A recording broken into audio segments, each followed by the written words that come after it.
Hi guys, and welcome to another Didulot Experience livestream. We are live today on Saturday because I find this new villain PvP event pretty interesting. The only boring part of it is that at the moment Clayface is bugged and it's giving a bunch of agilities up after his death to all of his team members, and it's just fun to see Bane with like 10,000 agilities up going nuts on your guys. And yeah, it's nice. This event is nice because it allows me to play something different. I don't need any kind of Supergirl shard because I have more than enough. So I'm just slow rolling this one. Even if I don't refresh, I'm there at 107, and I have more shards than I want of Supergirl. I have already enough for L5 and more, and I didn't even play during Ermont release. This is all from PvP packs and other ways to gain her. I didn't buy any packs of her or anything, so PvP weeks, board clear rewards, and that's it.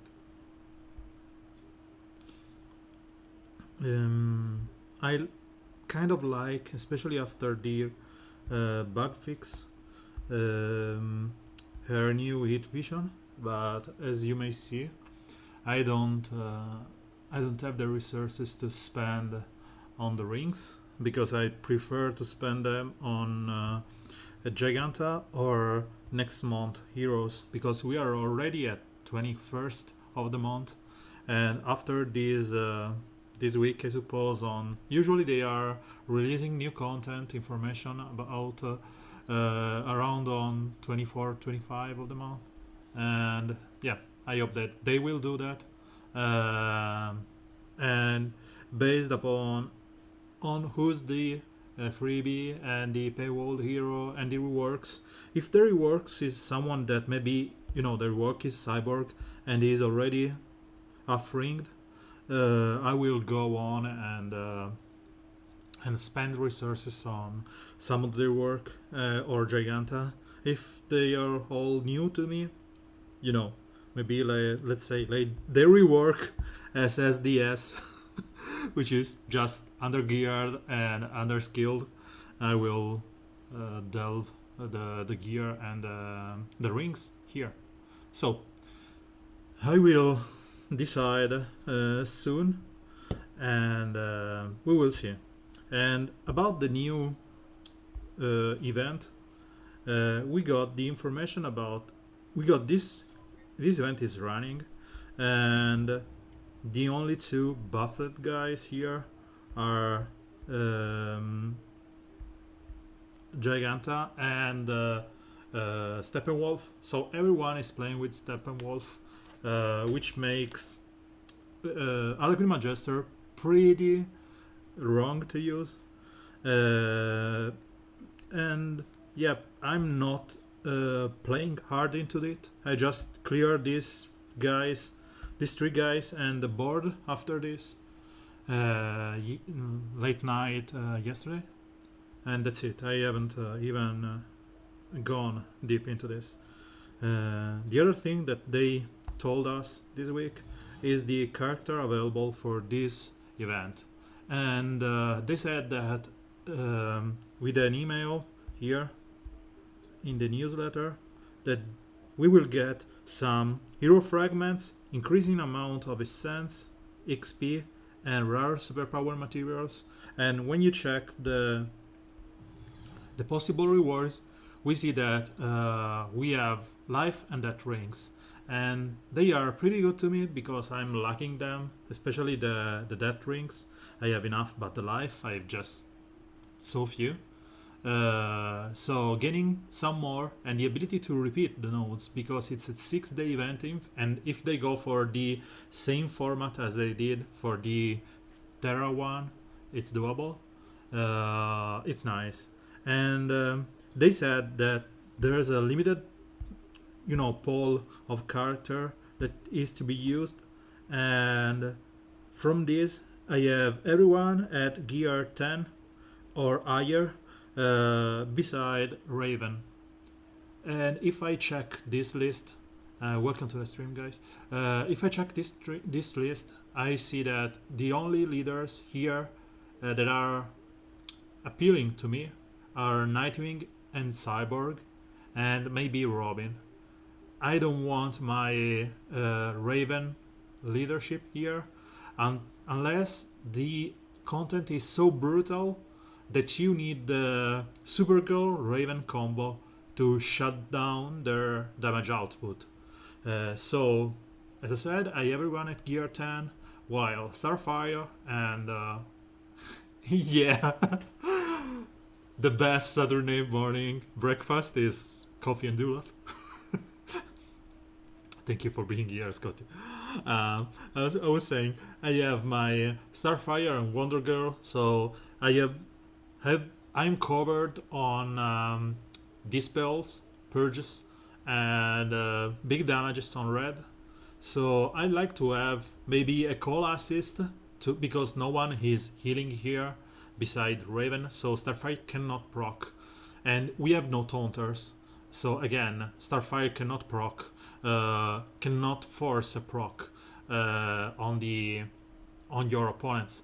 So the only thing that I can do here is to just have a call assist on her, maybe with Nightwing, I'm thinking.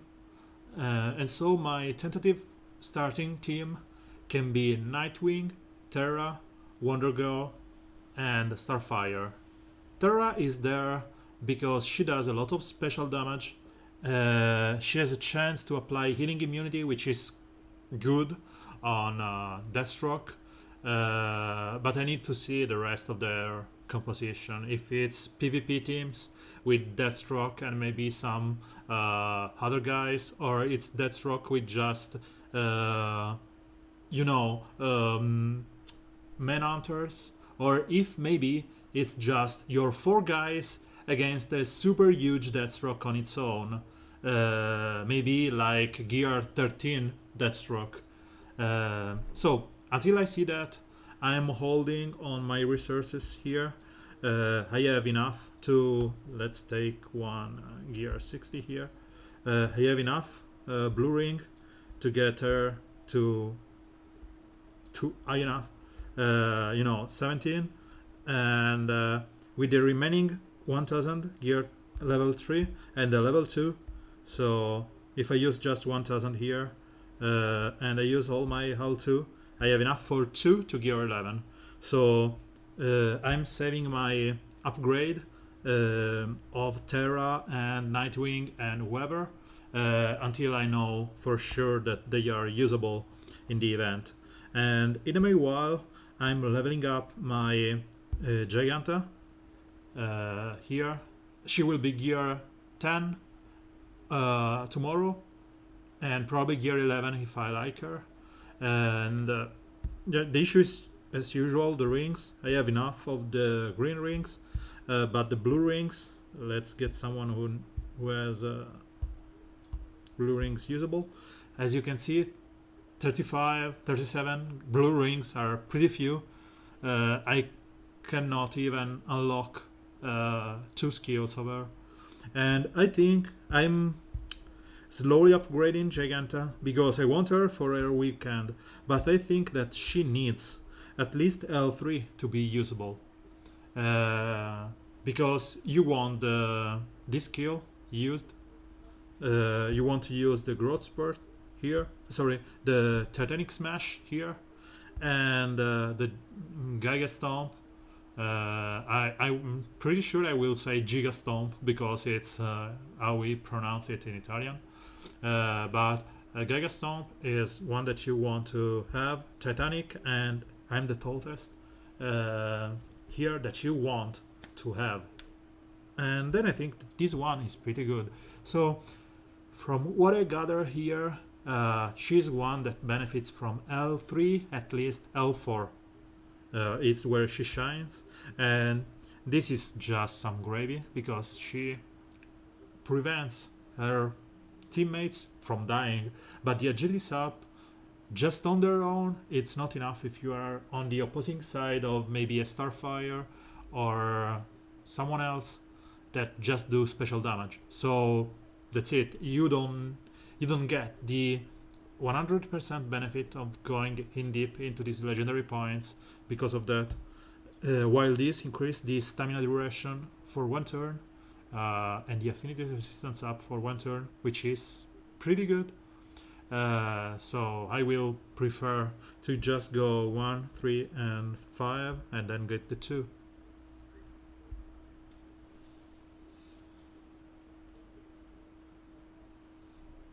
So as of my other project, as you may know, I'm still farming the 2 lanterns and Marshallman Hunter from Alliance.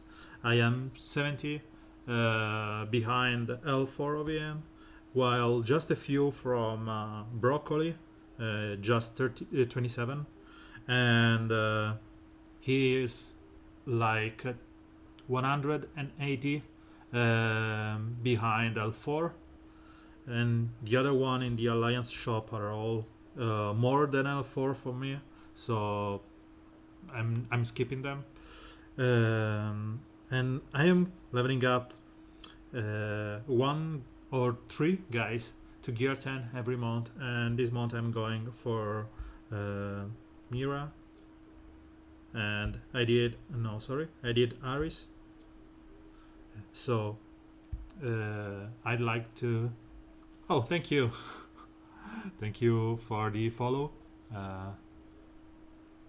and I'm going for the full gear 10 roster here. So I'm trying to beat to a level that I can maybe play the PvE content steadily. Chemo was the green I was leveling up until I got Giganta, and we will see in a couple of days. So this PvP villain stuff, it's harsh on me because my roster has way more heroes than villains. Superman, Red Robin, Etrigan, Constantine, Starfire, Power Girl, Wonder Girl. Just the higher part of my roster is full of heroes. So my roster, the Gear 11 roster, is just this part. And even this part has DOJ and as Swamp Thing that are considered heroes. So I have a limited roster, and I'm ending up toying with 2 or 3 teams mainly. The team I'm playing with in these days are this, which is my favorite one, and I tend to use this when I'm not against Dispeller, when Catwoman or AWLEX or Harlequin Magister, because I'm scared of the enrages and whatnot, and this is nice. And when I meet Harlequin Magister, I tend to use this one, which is similar on purpose, but loses the ability to first turn slow your faster opponents. So this can go wrong if, for example, Reverse Flash goes before my Cheetah. And that's the issue. And the third team I was using is composed by these 3 guys plus 1 more based on my opponent. And the last one is composed like this, and it's and when I see one non-Harlequin Magister, non-heavy blue team, because I will one-shot their blue guys, and then I will rack up buffs over buffs with my team. The last one I was using is this one. I had to swap it, and was this Cheetah, Siren, Lobo, and this is a full bleed team, or it's the bleedest team I could put up. And the only issue of this team, sometimes I use this. The only issue of this team is that you lack good on turn 1, and you are blue heavy. Even like this, you are blue heavy. So another Green Magister can just destroy you. I'm saving any kind of Deathstroke teams because I'm bored of that. I've played enough. But they are pretty good because you don't have any good way beside Catwoman and Cyber Superman to dispel the awareness. So that's it. So let's start playing with this team. Sadly, my Scarecrow is gear 8, so unless I get something pretty easy, I cannot use him. And my Dr. Poison is gear 10 too, so ICR. No, I don't have any leveled. Michael is always trying to put me up to an upgrade of Mirror Master, but beside the experiments we had with him, I don't have the resources to level him up to gear 11 and go on with my life. And I think that this kind of team is one of the most funnier team you can go with. And I was telling Michael that he will probably end up using this, which is his usual bonkers team for and yep, it's just so nice, this team, and it's what he was running when Clayface got out. He is great in this composition because it allows some protection from Captain Cold and Mirror Master, which are squishies, let's say, and Mirror Masters and CC can just shut down everyone. And about the stream, the CR question, it's all fine. I will stream today and tomorrow because I can.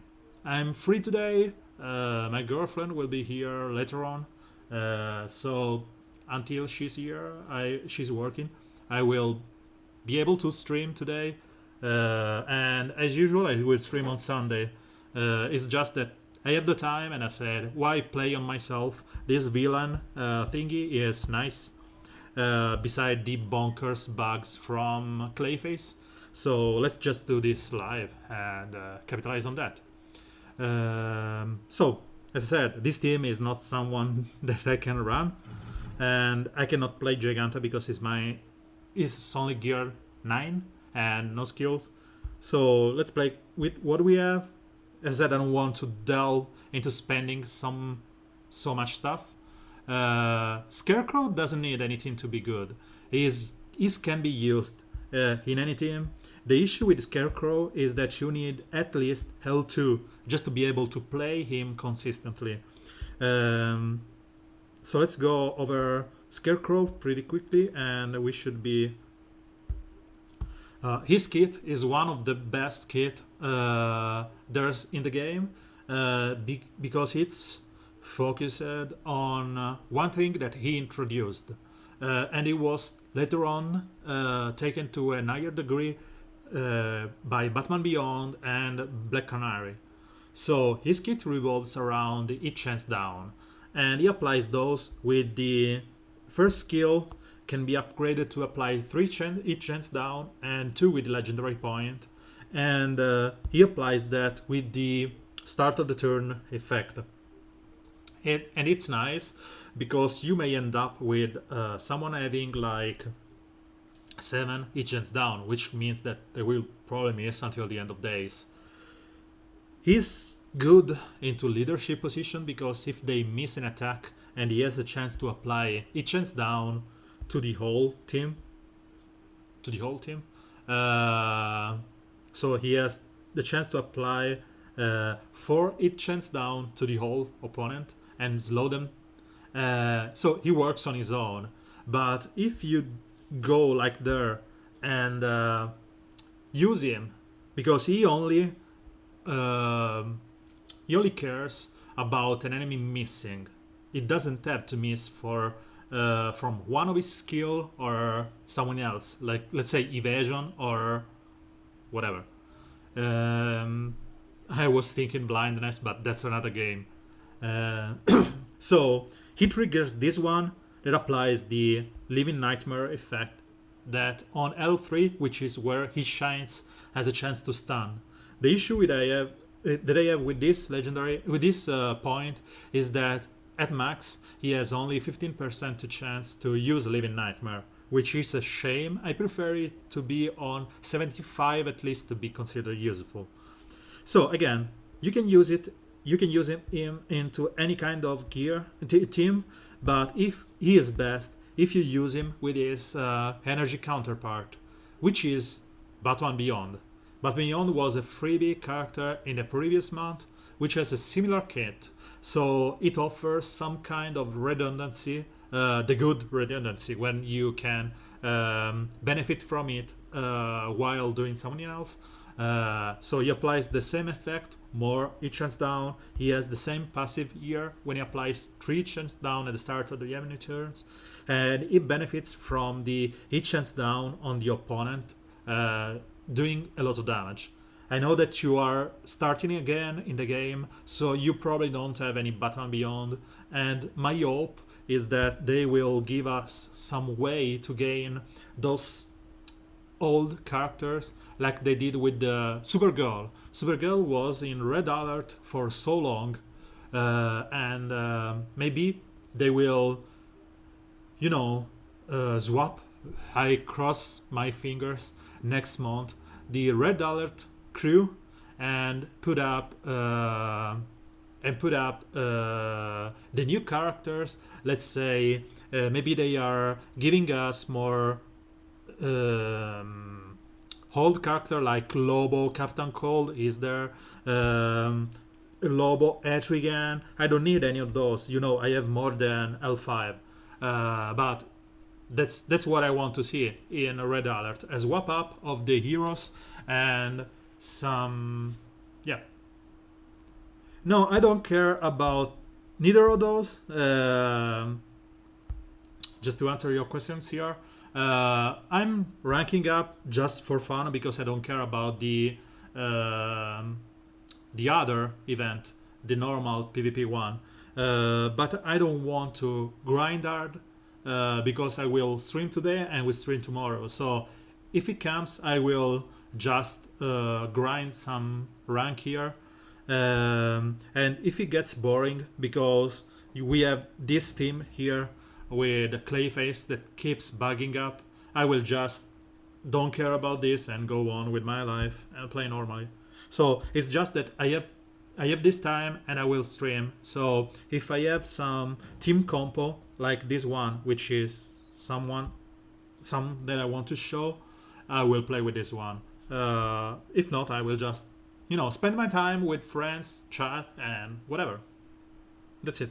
So I was saying, if you have some team like this one, so you go with a leader that I need just the spot.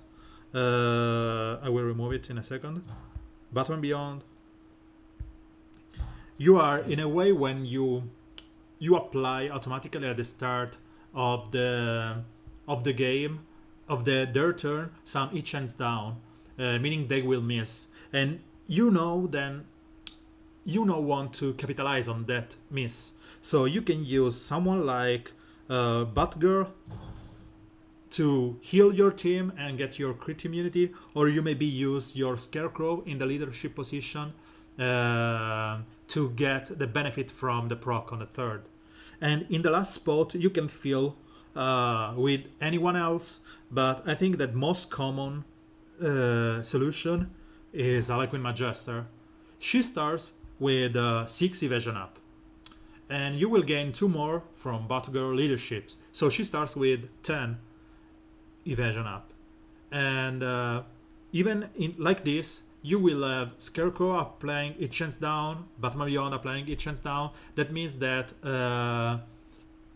you will get a lot of procs. And if you go like this, Scarecrow and anyone here, really. A call assist, it's awesome. Like, let's say you use John Constantine, which capitalize on call assist and can call Batman Beyond, Scarecrow for the agents down. Yeah, it's just a good team. It just get destroyed by Steppenwolf, but that's it. It's the only answer.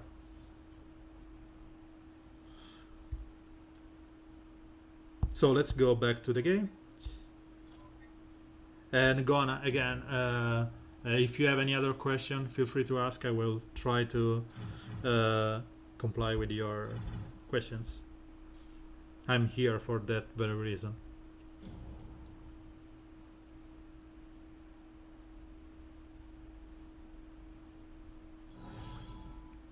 So the point here is that Steppenwolf will go before everyone else and will give turn meter up to my cheetah, meaning that my cheetah will speed up everyone on my team, making me able to kill Harlequin Magister with Doomsday, and then I can apply some taunt on him with Ivy. And I don't care if they slow him down because he will tank and taunt for the end of days. And that's it, you go like this, on and on.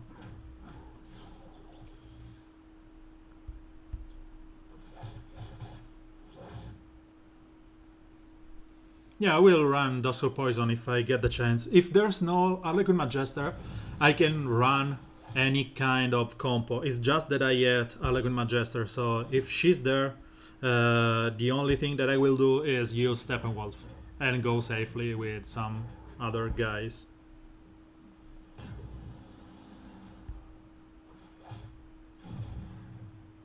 It's boring because people, if you lose stars here, you will lose points, and characters like Doomsday or Grundy or Lobo have a kit that revolves around dying and rising up, so that's just sad. And one team that I really like, I was saying before, is this one. Sorry.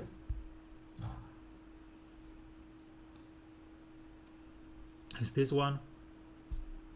Because you will have the chance to bleed your team, your opponents to death. And I don't know if I even have my legendary points in poison. Yeah, I'm sorted.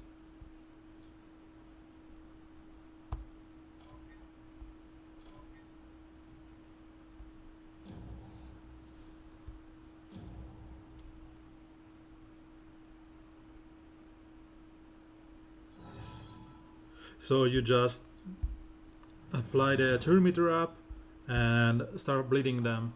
And the effect that she has strengths up means that she will do more damage because it's light. CR, she's not L5. I already explained why.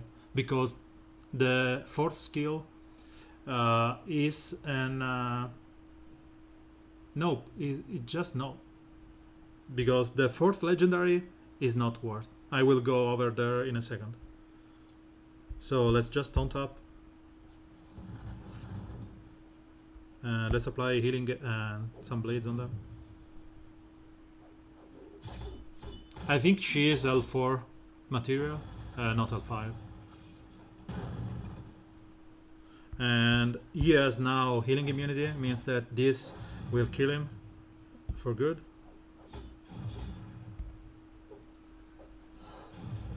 Okay, so let's try to be honest here, and again going over Giganta. If you are a whale, everyone is L5able. If you are a normal player, you will eventually L3 everyone. And if you check a legendary, you may argue that this is not worth because it's only 15%. I don't care, this ability is good. And this is what she makes her tick. And I think that this one and this one should have been swapped. because you want to have the bonuses and then taunt up on a short cooldown instead of 10,000 turns. And she makes her work like a Thanos from Marvel Strike Force, which will do some damage and then taunt. While this one was more in the working order of Doomsday, where you gain some buffs, which is agility, stamina, and whatever. And this agility, this skill is just worthless, because she has the chance to get some benefit if you build a team around someone like, Starfire or Jon Stewart or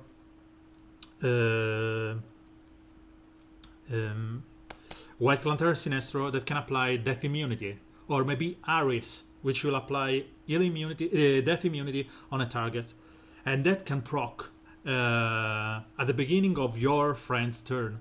The point is that this will only apply agility sub, and when you have a character that's built around having high stamina and high agility sub, if you bring to counter her some kind of physical damaging guys, to me you are just not a good player.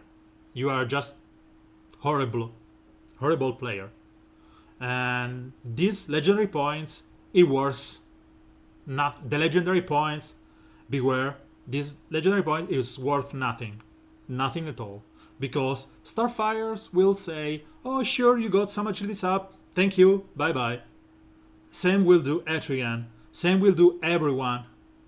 No one will care about this agility sub. No one in the current meta will care about the agility sub. So if you are talking, oh, I'm going against Power Girl, sure, Power Girl will care about the agility sub, but the others won't. And 3 agility sub is not that big of a damage reduction. So these legendary points is not even worth taking.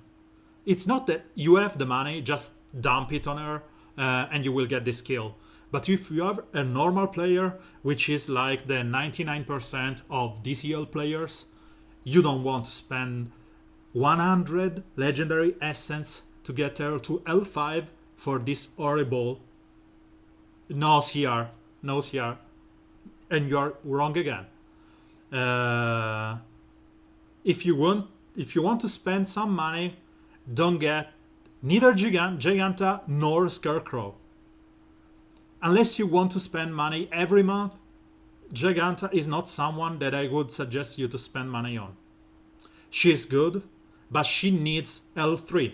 And Gohan as a starting kit roster. So I know because he is from my alliance. So if he gets Giganta with this kind of roster, it will conclude nothing. If he wants to spend money on the game, just spend on no one of these two. Wait for the next week featured character. Buy maybe a small pack to just go on, and wait for the next month hero. Maybe next month will be someone like Etrigan or Power Girl, or someone that will help you with your roster. But with your current roster, Giganta will do nothing for you. Neither will do Scarecrow. They are good to have, they are nice to have, but I wouldn't spend any gems on them at the moment, even though the Scarecrow pack is one of the best. Neither I would spend real money, unless you are wanting to spend 100 euro each month. If you don't care about the 100, then just go with it. If you want to spend 500 euro or dollars or whatever, just buy this pack. You have the money, you want to spend them. But again, with your roster, don't spend the money for the character. Spend that on something else. The gems are good, but with that roster, you don't want to spend money on Giganta nor Scarecrow. So, as I always suggest, if you are a beginner or returning player or whatever, just get your core characters that will help farm your red alerts. So, get someone like a team like this. Give me my Hull. Give my maybe Cyborg and Huntress. Where is Huntress? And one more Z. Swan Thing or Z. Swan Thing if you can farm it from Red Alert, because the overheals will stay up, or Z, and just go like that. The issue is that your first target, it's like baby steps. You want to walk before you run. If you go into Giganta, yeah, Wonder Girl, it's wonderful. If you go with Giganta, it's like buying a character that it's helpful for someone like me. But I have all the resources of the world. If you check my, let's go like this. If you check my gear, hoarding stuff, I have a bunch of them. Really, a lot. I can get 2 guys to gear 11 and don't care. Okay, because I've farmed for 2 guys at gear 11, sorry. So it's okay. I can afford to waste resources on someone like, let's say, I know that you love him, Killer Croc. Okay, because I'm at a point where everyone in my roster is at least L3 or can get there. My, Joker is L2, but I can push the button and get him to L3. So everyone else, I have everyone in the game. I don't lack anyone, and everyone is legendary beside this stupid guy here. Yeah, Cookie Crisp, hi Devil. So that's the point.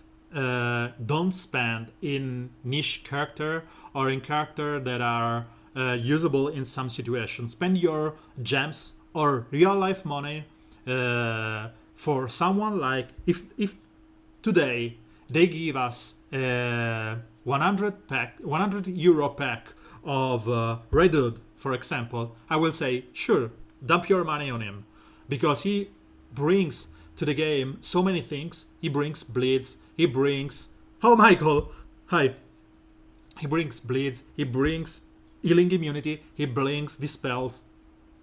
He's a well-rounded character, while someone like Giganta, he is a damaging guy.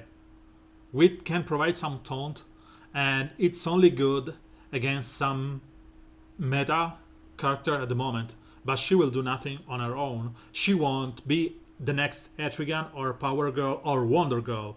On the other hand, as CR said, and I always said on my videos, just farm the hero of the month in the heroic challenge, may it be a 10-day or 6-day, every as much as you can, because this hero will be used on the next month event.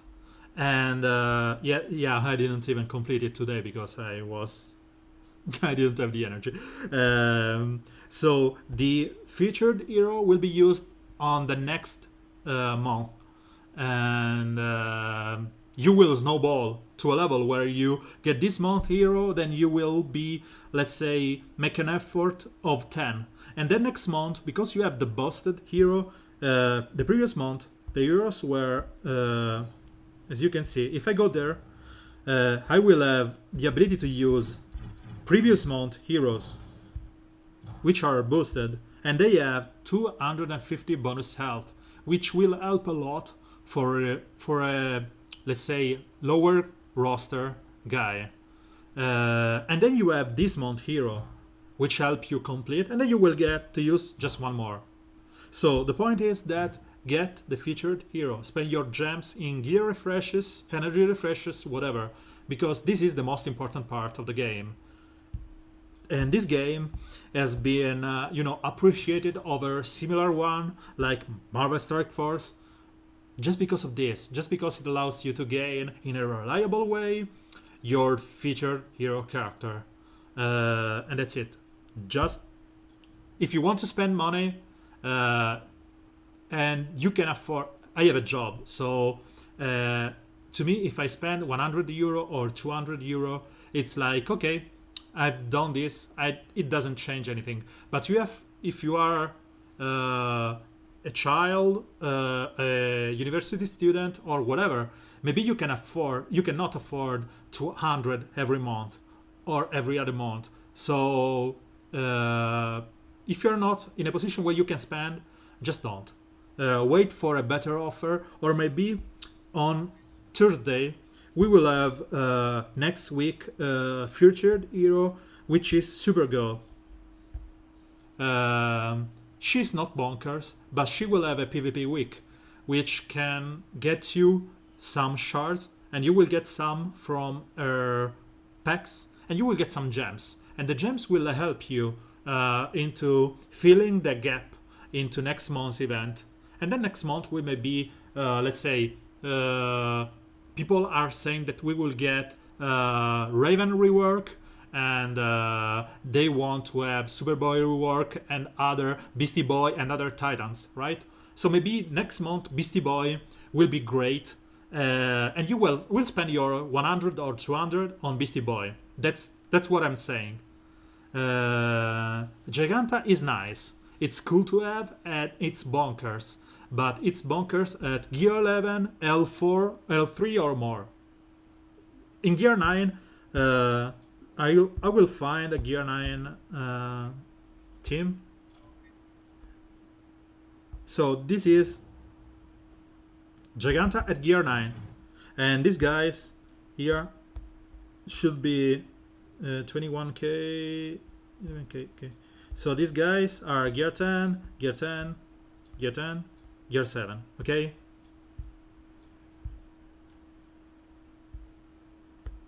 So let's go like this. I don't care about the loss.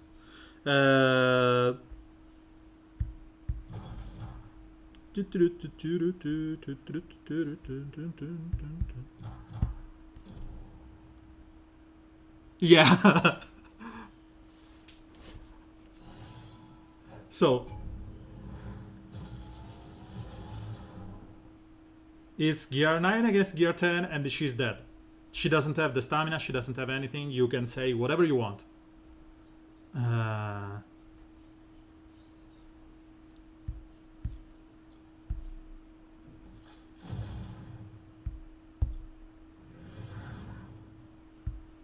No, let's not kill anyone here. When she takes 15k crit from a green. So again, let's get out of here. This is pretty winnable. I want to show that even the legendary points won't help.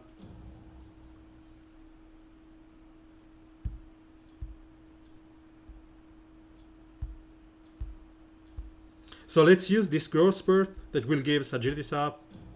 And I misclicked. Bye, bye, bye, bye, bye. Never mind, I cannot show you that. Even this agility sap couldn't help you at the start of the battle. I will get her to L4, so I don't care if I misclicked here. But the point is that, yeah, shit happens. That's the point. 3 agility sap or 5 agility sap won't help her. Yeah, Devil, can you do something for that? Maybe you can hack some mind of this poor human working at Warner Bros. And making me reset my points. I can beg them. Oh, please, I was doing some showcase on stream. Please, please, please, please, reset my points. As I said, I don't care. I have enough for L2 here. And I will go top 100 again when she gets the next PvP week. So she will be L4. As every other of my guys here is. So I will eventually get the point. This will help me not upgrading them to Gear 11 because there's no point at the moment. This is the one that I won't get. But I want this one and this one. So, yeah, please rest me. No, the little brother doesn't make that much of an effect.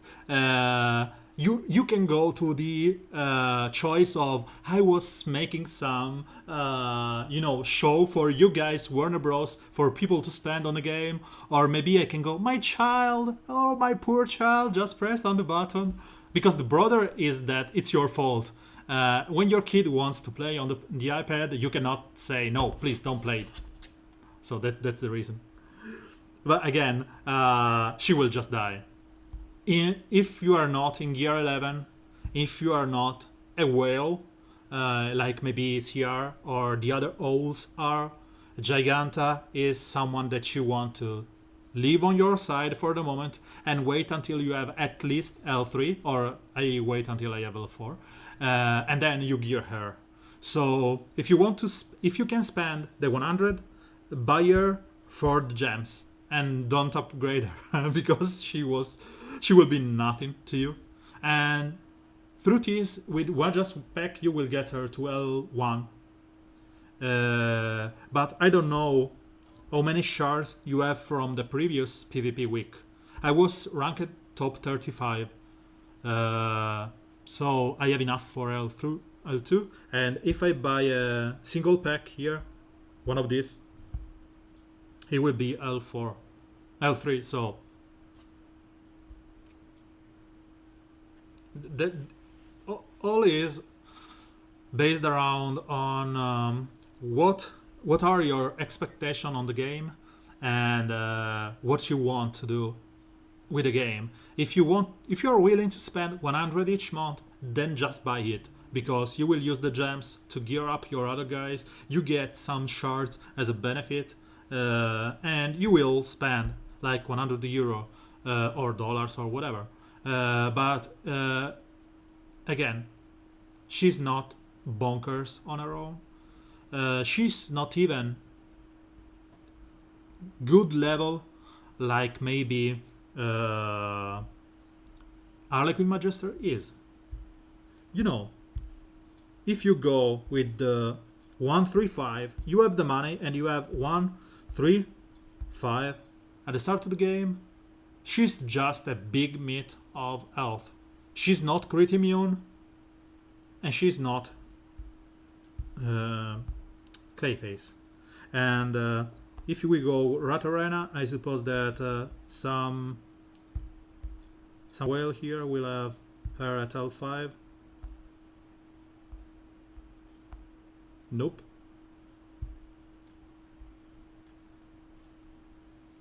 So Danny. Oh, John Mox. Maybe he has the. So she has less health. High Ventus one. It's afternoon for me. It's 4 p.m. in the afternoon. But good morning, Michael, again. She has like so much health, but she's not crit immune, and she has 1,800 health. Agility is up. So let's take this 34 yes, health, and compare it with Clayface. Clayface has 37 health and the same agilities, right?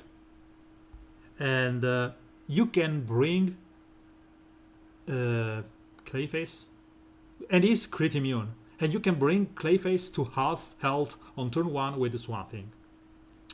Or maybe Etrigan or someone else. There are many ways to bring him half health. So a red will just die against this, let me see if I can find some Giganta here, and I will show why she is not worth anything.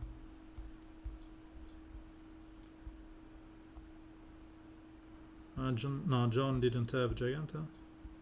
No, the only Giganta that I faced was yesterday.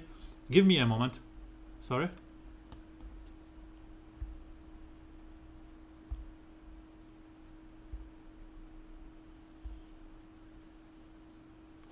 So this was a Giganta team that I met yesterday, right?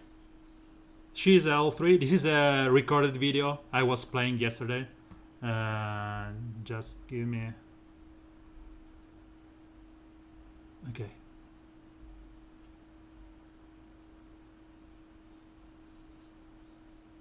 So this is the game that I did yesterday and was the first time that I met Giganta, right?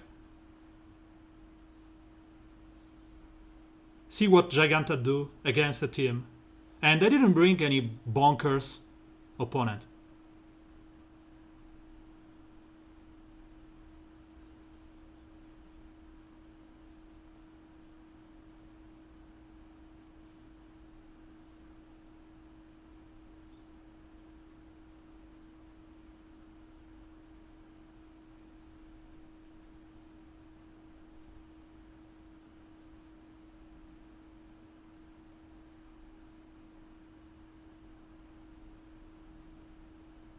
Sure, Giganta does no damage at all.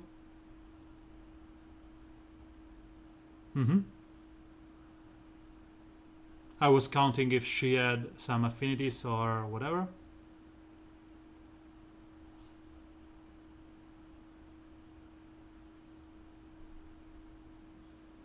The only thing that she did was like one turn attack for 1k, and she died with all those agilities up against one attack from Superman and Wonder Girl. Really? Wonder Girl?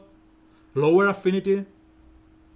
So, please, don't talk me about Giganta.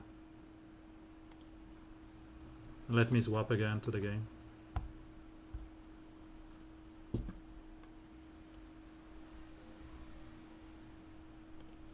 So, Giganta is nice. But I think that she needs so much of a setup to make it worthwhile. That's it. So let's go again. Let's destroy this guy before he says, "Oh, I beat Dulov. He lost against me."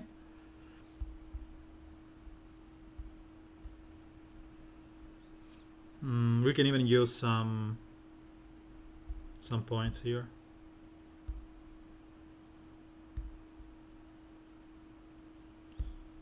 Let's go like this.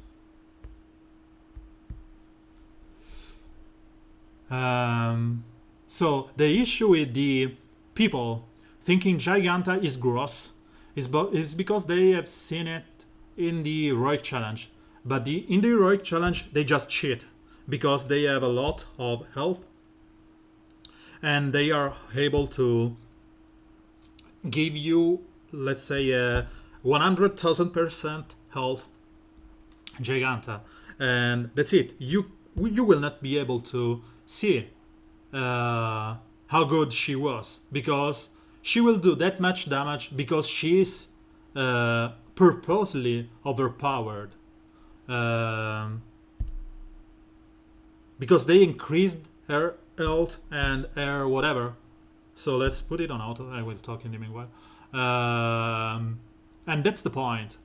During the event, you will see a version of the character that are powered up by the bonuses. It's like saying, oh, Steppenwolf is one of the fastest heroes. No, he's not. He's slow.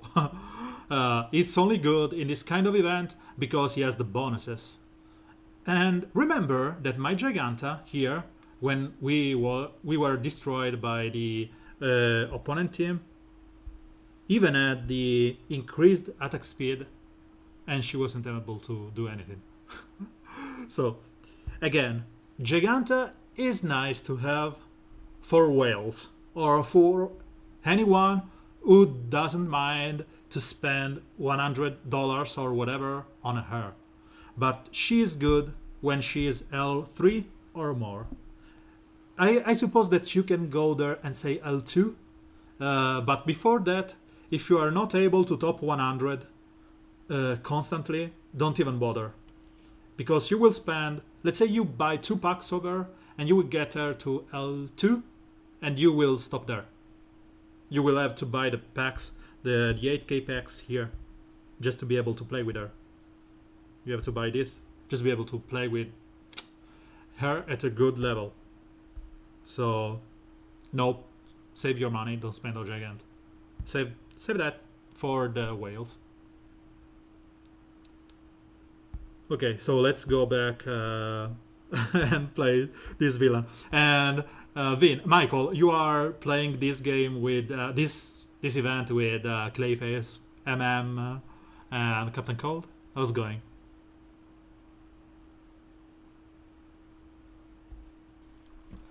Let's get some music. It's been fun. Okay. To me, it's been nice. The issue that I have is the Clayface. Yeah. Give me a moment.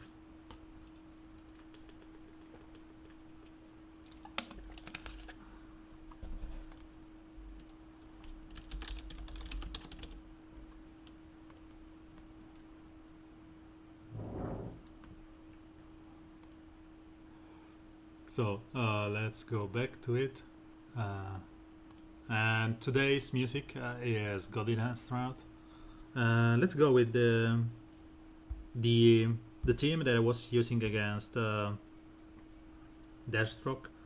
And the issue here is that you want someone to purge Deathstroke's buffs or bleed him. So you can go with 2 kind of teams here. The first one is this, which will I use, and the other one is with Catwoman. And this is the Catwoman one I was using, because Catwoman on turn 1 is able to, which I removed the wrong one. So on turn 1 you will be able to kill. This will make the this is the team that can destroy Deathstroke on turn 1, because you will kill on turn 1 Siren, and with Reverse Flash you can one-shot Ivy, and then you will steal all the awareness from Deathstroke because Catwoman is already invisible. And if Lobo Taunt, you will just use the third on Catwoman and clear all the buffs, stun him, capitalize on that. And before I go into this, thank you everyone for being here. I really appreciate you being on the stream. And if you are just lurking it, please follow. I still need a couple of guys to get to 5. Yeah, sorry, I'm dreaming. 50 follower to get the subscriber part of the game unlocked, and that's it. So yeah, sadly she's still part of the game, Harlequin Majester, which is hi Jess. We are not doing science stuff, so why are you here? I was saying the Harlequin Majester is always one of my greatest regret in this game, because she's that kind of sweet pain where you want to use her, but after a couple of turns she is nothing, and because she will lose the taunt and the evasion. She will keep the taunt and will lose the evasion, and after that she's just nothing. And yeah, so what do we have here? Nope, Giganta is horrible. I've talked about her until now, and I even goofed on stream, and while I was showcasing a game, I even misclicked and took one of the worst legendary points instead of the 5th one. So no Giganta testing today. Probably tomorrow I will play with her a little bit, but I don't think I will get her to gear 11 because of this mistake, and because I think that she needs to be L3 at least to be usable. L3 to me, L4 for the other guys. And if you check the chat, I don't know if you can scroll it back. The actual devil Paul is suggesting to go to Warner Bros and say, "Oh, my little brother was on my phone. Please reset my point." Yeah, sleepy fingers, Jess, you know that. So, as I said, I will get to gear 11, gear 10, her tomorrow, and I will then decide. I have enough gear to get her and Nightwing to gear 11, but to be honest, I think it's better if I just wait for a featured Alliance hero and then decide. And should be on Monday, so I have plenty of time. So let's keep going.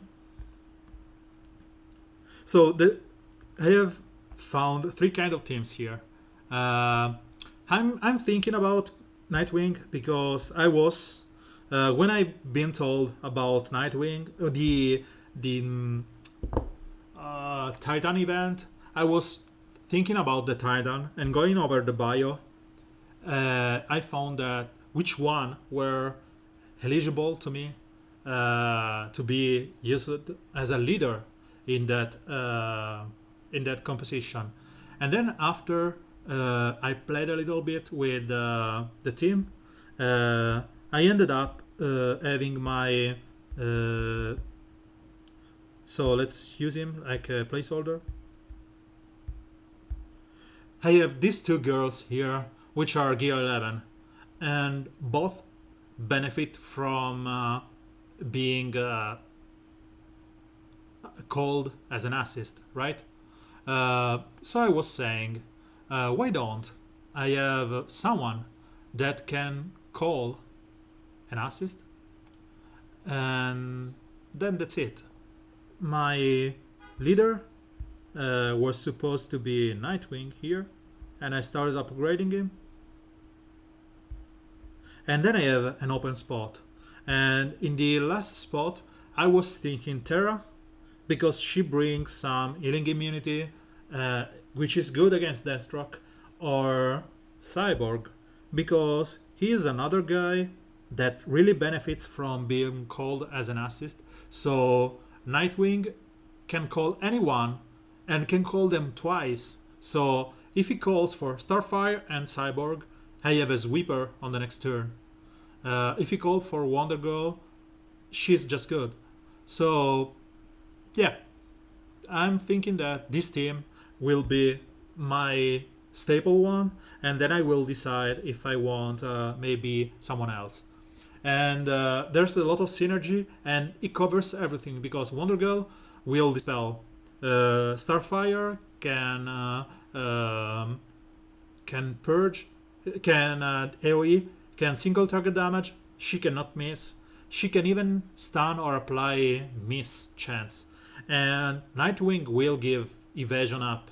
And my Nightwing is high enough to be L3 when the event hits, because he's already L3 and I will get the remaining point from the next week showdown. So again, leadership, third, first, GG. So that was my plan, and in the last spot I was thinking again Terra, or just for the healing immunity, or a Cyborg for the additional assist and the cannon, and because he is already half skilled. Or I was thinking about this little guy here. Scarecrow, I will talk in a second. I already talked about it, but it was for Gohan, so I will go again. Wally West is Wallace, sorry. Is good in this team because he can slow down. It's pretty good, and the call assist here is another thing that you will benefit a lot of, because if you call an assist from Kid Flash, you are just basically saying, oh, give me 50% turn meter up. So this team will be my starting one. And if thing goes south, I think that you will want to go with something like this.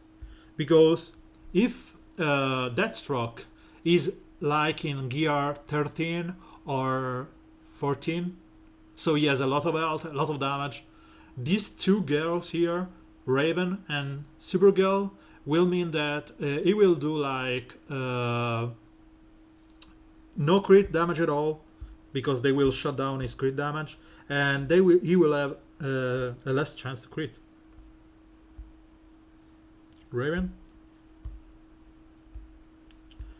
because this is her leadership, reduce the crit chance down and the crit damage, and then you have Supergirl here, which has the skill that reduces the crit damage again. So, and Damien, I don't have him at gear 11. I never did, and I'm not going to upgrade him soon enough. He would have been good in this event because he's already, let's say, half skilled, but I never upgraded him after his mall.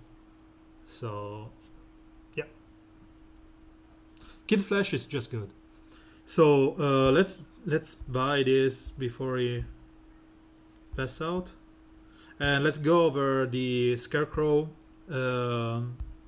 pack while I go on a team. So Scarecrow pack is pretty good if you are,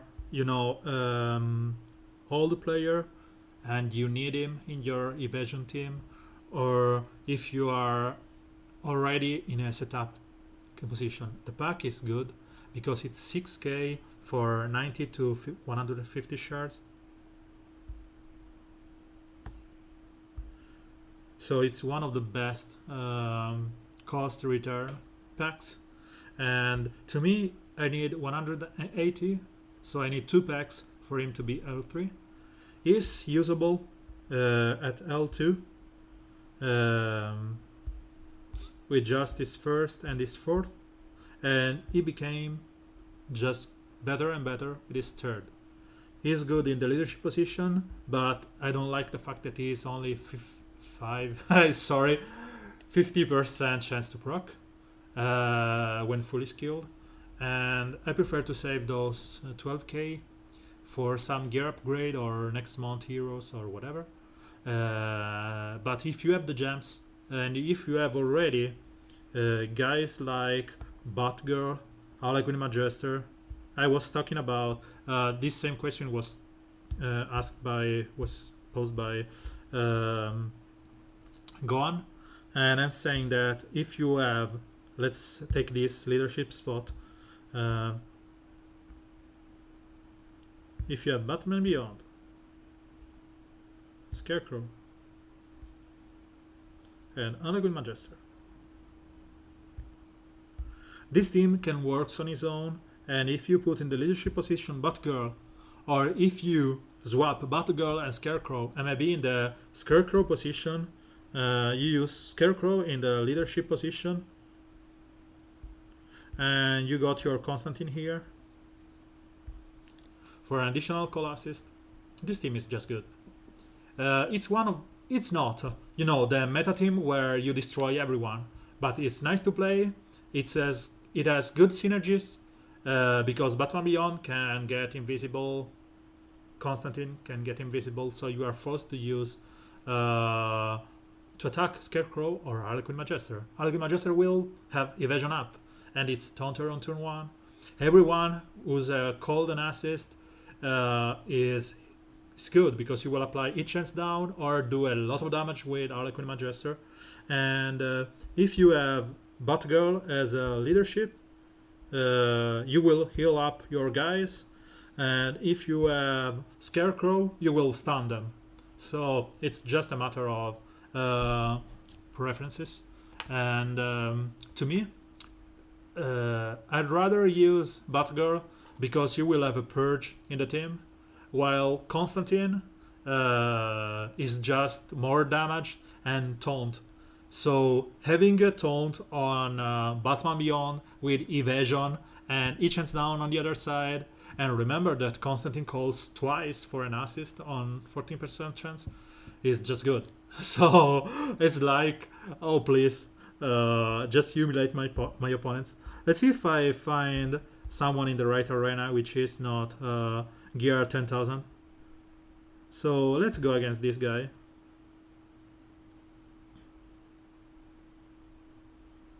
You know that my team is not fully Gear 11, but we don't care.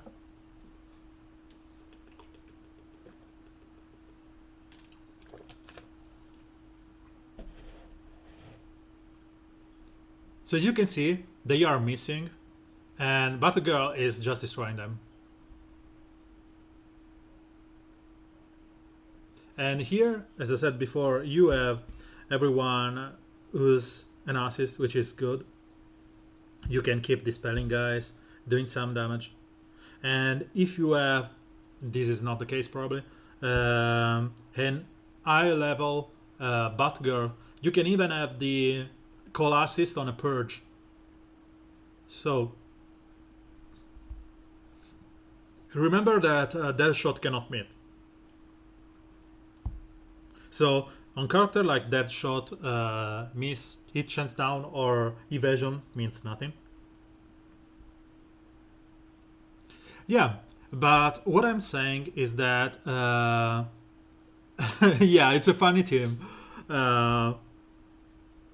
Let's find some more of this miss chance. It's all the boring part is that they are all good against me. So let's go like this and have Constantine in the last spot, like I was saying before. I don't have the stun mine on Scarecrow. So this other team is someone that it's nice. So you can go and try and punch them. And after that, the issue with this team is exactly this. Right now, you have on the other side one team that cannot be debuffed, right? What do you do with this team? You do nothing. Because your team, and this is where I say don't focus all your attention on one thing. This team is based on you debuffing them. And one character like POT, which is one of the best, who is one of the best leader in the game at the moment, is just nullified your whole composition. So you have nothing to do here. The best thing you can do is just to call an assist from Aliquid Magister, which will hopefully do some damage. And she went on the wrong target. But that's it. Everything you will do after that is just nothing, because you cannot apply each chance down, right? He is doing nothing, as you can see. And that's the issue with this team. And I've chosen one Harlequin Magister team just because of one POT team just because of that. POT is pretty common, and Steppenwolf is too. So if you go for something like this, you may end up just being phased out by the fact that they are naturally strong against your composition, right? The only chance that I have here, as I said, is to capitalize on them, on the call assist from Harlequin Magister or stuff. And on the other hand, we have another character which is not so common, but he counters your team so godly, and because he applies some each chance up.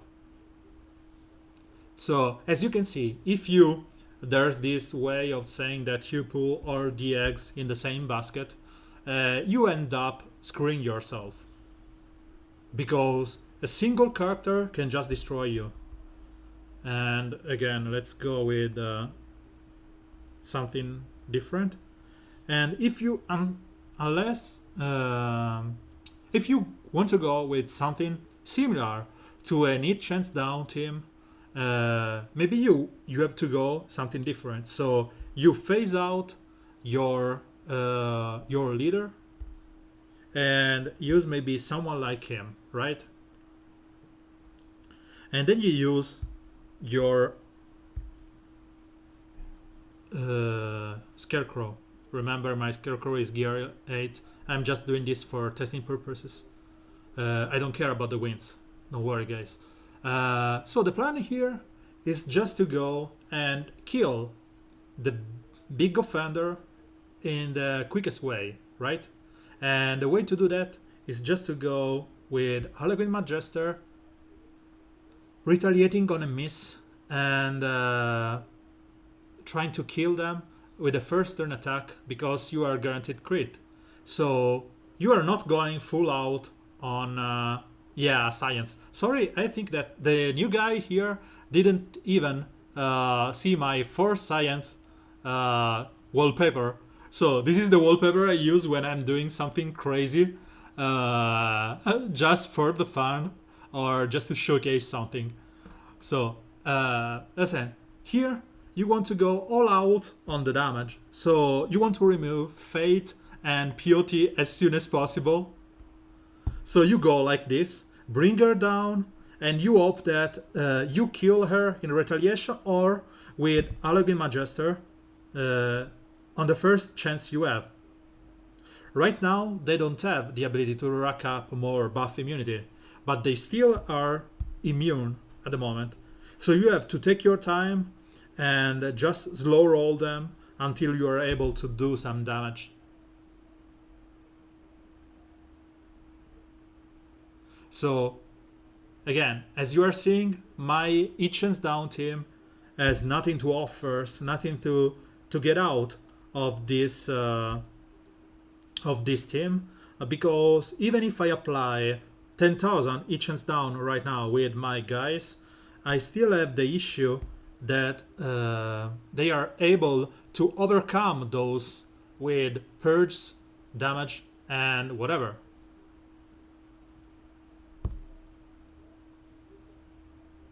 So I hope that the demonstration, let's say, call it, is clear for everyone.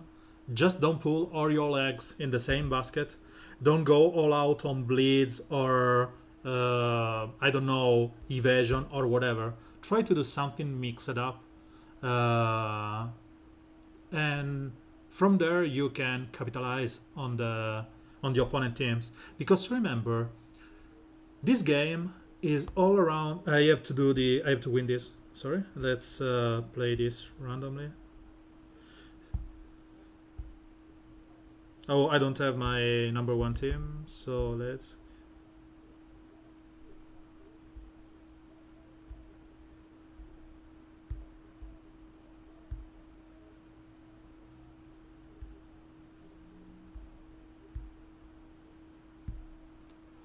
I was saying, yeah, yeah, it's 80. I will show in a second. So you just don't go on them exploiting your good team. You have to go on there and exploit the fact that you know how they will play. POT will just purge my Harlequin on turn 1. And Fate will buff up with shields everyone on turn 1. And Z will purge with D8 on turn 1. So what you want to do maybe it's just start killing them and have your other guys kill POT or whatever. So this turn is Cheetah that will buffs Harlequin Majester, and Harlequin Majester will probably be able with 100 crit chance to kill POT. So let's kill Z in the meanwhile. And then with the strength up and 100 crit chance and the additional strength up from Wonder Girl, Harlequin Majester should bring POT low enough that I can kill with my leader DS next turn. The shield are an hindrance, but it's okay.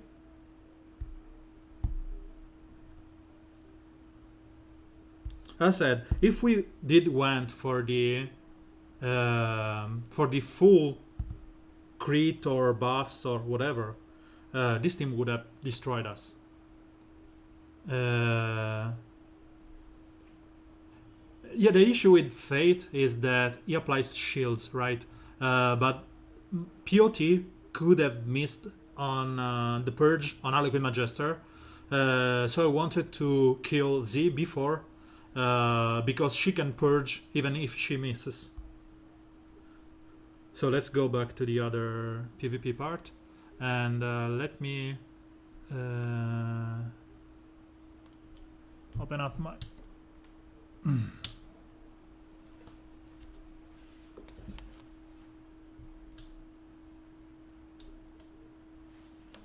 Okay. No, she cannot miss, even if in her kit, there's not stated that she can miss. Oh no, she changed. They changed there. Right now she says always purge 6 buffs. It wasn't like this in the previous week, because the first time that it happens on my Halogen Magister, I went here and checked, and it wasn't always purge. So I don't know when they did clarify the skill, but they changed. Maybe they changed. No, okay, they didn't change this.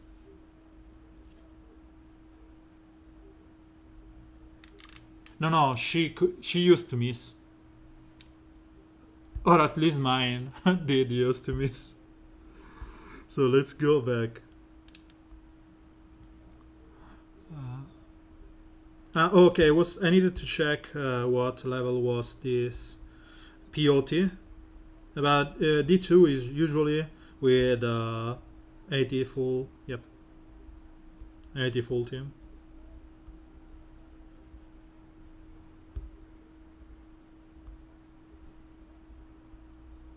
I don't know where these guys have the resources to get to, get to Haiti, because if I go here and take my favorite to gear Haiti, to level Haiti, it will just cost me nearly everything. So 78. It will cost me 600 and 400, which is the same of, let's say, take one gear, one guy. 6M. So if I go like this, I can bring someone to 1000. I don't know why they go like that, because they have the resources. It's okay.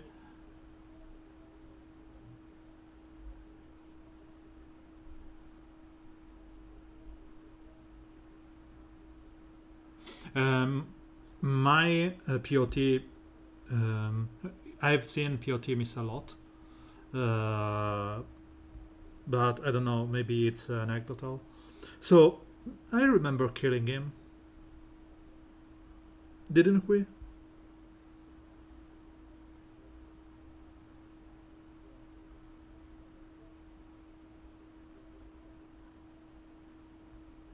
I'm pretty sure I killed him.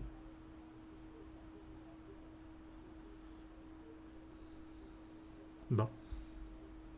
Okay, so let's go with my team.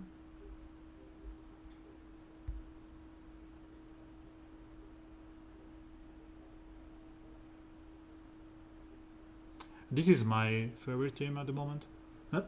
It's just fun. It's not good, it's not bonkers, it's not anything. It's just fun. You have that reverse flash that can get some, tempo for you, while Doomsday will do the damaging part, and Highway will shelter him.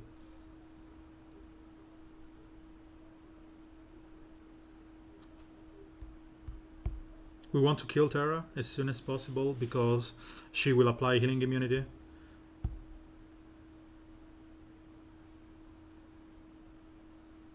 And we want to lose the strength up now because we want to spread the buffs with Ivy on next turn. So the best thing here is to just go Devastator on someone and then spread the buffs from Reverse Flash to the rest of the team, which means that the rest of my team will have permanent speeds up, making my team pretty interesting and faster than theirs. And then I can start chopping them with an everlasting speed, as you can see. Speed always. And just it's a routine where you get to taunt your Doomsday and destroy them with a pretty good team. And again, if your Ivy goes low, you can heal her up. If you have debuffs, you can just put them with Ivy, and then it's just Doomsday chopping them.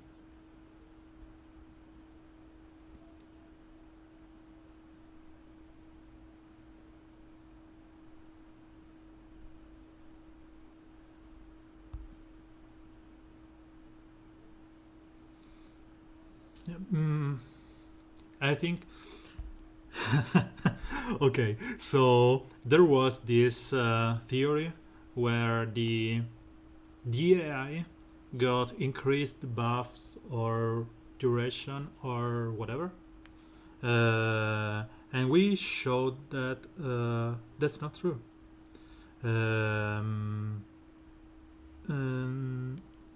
We got some testing done with my alliance guys, and we showed that Doom. Okay. Sorry, I got a message. Let me check those. Okay.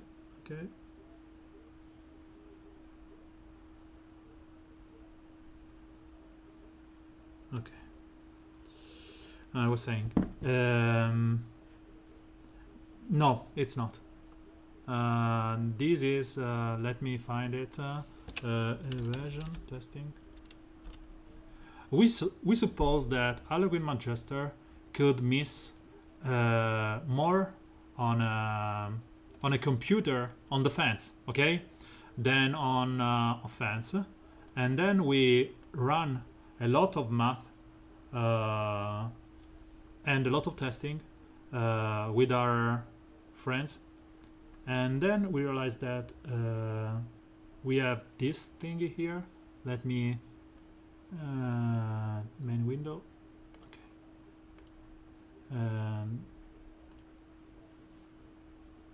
Give me 1 second because I need to hide the always on top.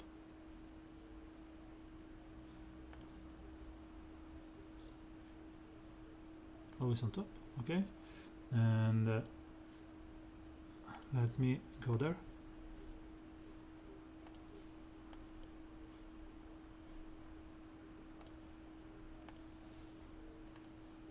So this is the test that we ran, and if you check the numbers, we had people attacking and using Halloween Magister as much as possible on attack and defense, and we knew that every stack of evasion was around 7.5%. I said that should be 10%, and we got like 275 offense fights and 212 defense fight. It's not a huge number, it's not a huge poll, but going over and over and over, some of us were more lucky, where some other were just unlucky, but in the end, when we summed up all our numbers, we ended up with 56 on offense and 61 on defense. So it's there, it's still RNG, I am the the most lucky or unlucky guy because my Harlequin Magister is the third one that evades the most on defense at 62%, but I am the most unlucky one because I am the one that always get to evade. My opponent always used to evade, so I think that it's not true. There must not be that huge discrepancy between offense and defense. Maybe there's this 5% chance of increased crit or increased whatever or nothing, or maybe it's just the numbers. So I wouldn't say that the computer tries to cheat on us, giving her or its team an increased or skewed percentage to proc. I suppose that maybe that's true, but it's not that high. So we should do. We should stop whining about that. And yes, Paul, the computer. I work in ITC and I have a degree. The RNG is created by computer by, let's make this easy. The computer have a sequence of number that they generate that is always the same, and you get to change that sequence with a seed. And the seed is the initial number that decides which sequence you get to choose, right? Let's make this easy. So if the seed is randomized maybe around time of the day or in a epoch style, you get to as randomizer. But the issue is that you have to have multiple passes to get a really true randomized stuff, and you can get that with some effort. But the first part of the sequence is always given by a seed, and the seed is sadly always the same. So if you get to reset everything to that point where the first seed was generated, you will get the same numbers and the same results. So you can just trick and get a, as just said, a perception of randomness. But I don't think that any developer will go there and try to get to a true random value. They will just do use the simple random function given by any language that it's based around the seed. So that's it. What Paul is saying is 100% true. So we have to get what we get, and the best next thing is this kind of approximation where you get the actual RNG, which is not RNG, but you can live with that.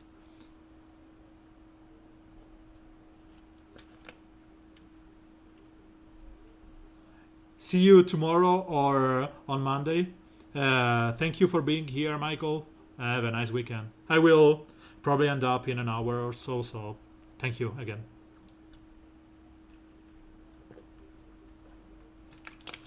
So let's go back to the games.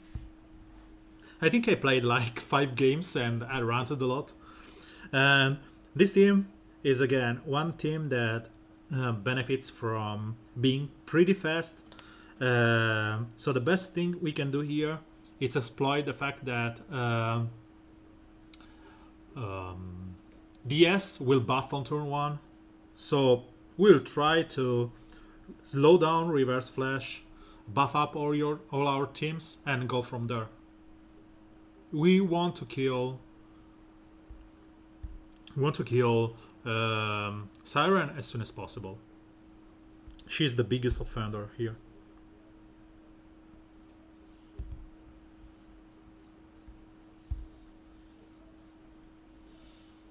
Talk no jutsu, yeah.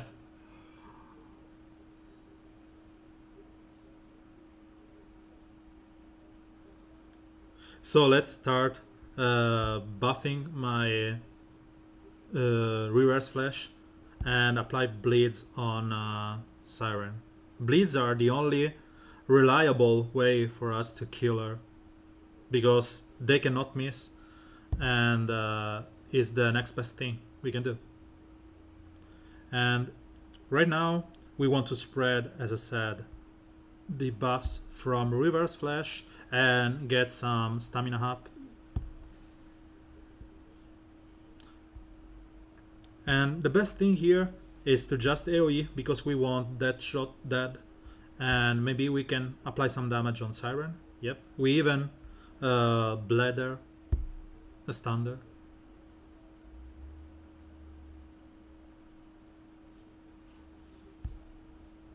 So she should die soon enough, and if we have some bleeds, yep, we want to remove those from Doomsday. And from there you can just kill.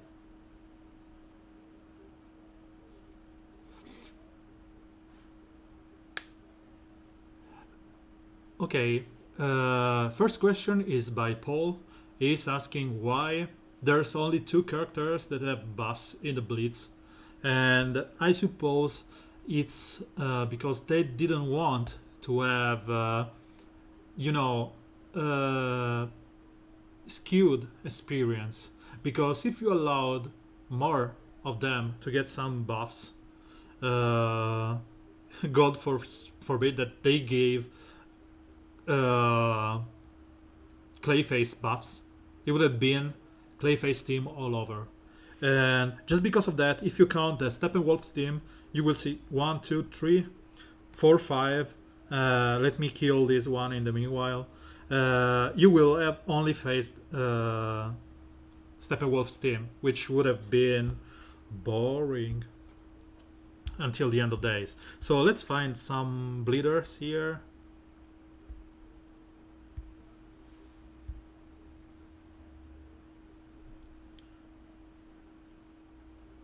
And first encounters, we don't have any, I suppose.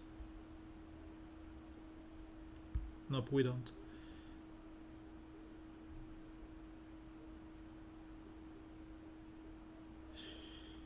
So this will be hard.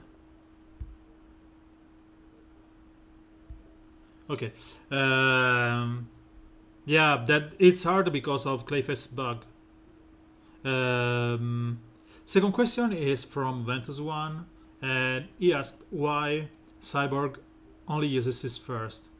So Cyborg was considered one of the, worst AI in the game, where he only used his so apply some evasion up here. He only uses first his cannon before his first. So you had one character that was able to just turn 1 use the cannon that will always miss, and I've lost my healing immunity. Bye bye. I chose the wrong team to face this. I just have to live with the bugs from Clayface, sadly. Let's see if I can kill some of them. The issue is that I brought an evasion team against one with Steppenwolf. I didn't think about his buffs nor the fact that he will destroy me. I don't have to play and talk in the meanwhile. And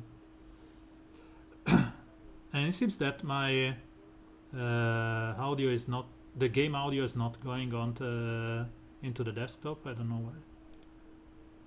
Okay, so let me give him 1 second and see if we can.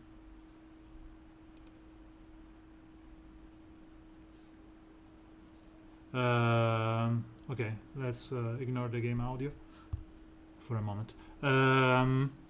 Okay, I was saying that I have it on my earphones, so 1 second. Let me pause this. Let me playback device. Set as default.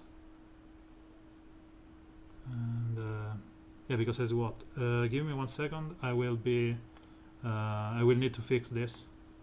And just stop mirroring and start mirroring again. And should go like this. Okay, and the music should go on the. Sorry, some technical issues here when I got the video for Giganta before. And let's see if this fixes it.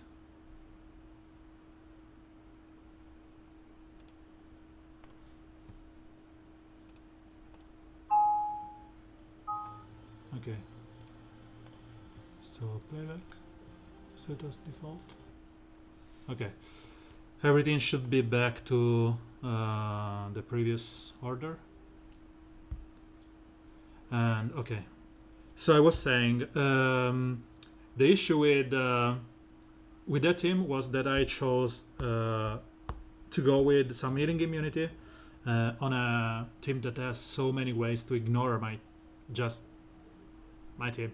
So I have to go with someone like this and capitalize on the fact that I can outlast them. Hi Gergie. And the issue is that Gergie, he has a beginner roster, so Clayface and MMM are not a solution for him. What I said to him, so let's go over his roster and talk about his roster, and let's go like one thing for each time. So first question is the one from Paul, which is saying, yes, but in the other Blitz there were like 8 people buffed. They want to showcase Giganta, and that's the reason she is there. And they suppose that everyone would have been playing with the Allegri Magister team. So Steppenwolf is there to destroy those teams. And after that, I suppose that's the reasoning. The other teams were like the other yep. The other team were like 8 character buffed, and they are trying to give you access to the whole roster. While this time we have only less than half our roster, so it gets to me that you have only half the buffed character. I would have preferred one other couple of heroes or villains in this case, but that's it. So that's the problem. Azos is question. Yeah, don't worry, go on. Everyone has been there, and if you want, I will just close this. But I think that Gergie can understand where we can go with this roster. So my suggestion to him was to farm Al Jordan, because as soon as he gets to the Greatest Lantern hero power, you will gain shields at the start of the battle. That means that you will heal up your guys every battle, and the shields will remain every after game. After every game, sorry, I'm like spent today. And after that, you want someone that can heal your team, and his one thing is just barely there, but he still can apply some mans and true over heal. So I would level up my Swan Thing. Keep in mind that he's pretty weak, and the only way to farm is red alert. And with weak I mean that he needs someone to taunt in front of him. So as Gergie said, farm your Swan Thing if you can. You will have one-time insurance, because if someone dies, you will be able to res him. But in the meanwhile, use someone that can heal your team. And Al Jordan is doing something like that with shields. And the second one that you can use is Z. keep in mind that if you are going to play, you want to save your cooldowns, because I'm going to have a video for Red Alert in the next days. I was going to release it today, but I woke up just like 2 hours before the stream because I was late last night. I was playing guitar with my friend, so that was my evening. So again, she is able to purge, she's able to heal up, and she can do special damage, so she doesn't care of the agility up or the armor or whatever. And the heal here is good. And in the last spot, you have 2 spots. You want someone that could taunt, and if you are in a place where you can one-shot your opponents, I would suggest you to use your Lobo, because as soon as you use his second point here, so here, you will have the chance to keep having a taunt every one you kill someone. And the main man taunt is on a short cooldown, so you are able to have a taunt on him reliably. And the last spot, you need someone that does damage, because everyone in your composition is doing no damage at all. Hal doesn't do any damage. So, oh, I forget that you have Power Girl. So you can go with Hal Jordan, Power Girl, and in the last 2 spots you can use your Dead Shot to kill the blues, and Swamp Thing or Z. So that's the best team you can go. Something like this.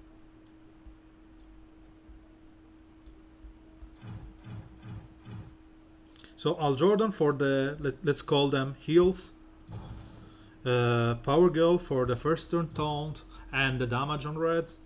Then you need damage on blues, which is done by Dead Shot.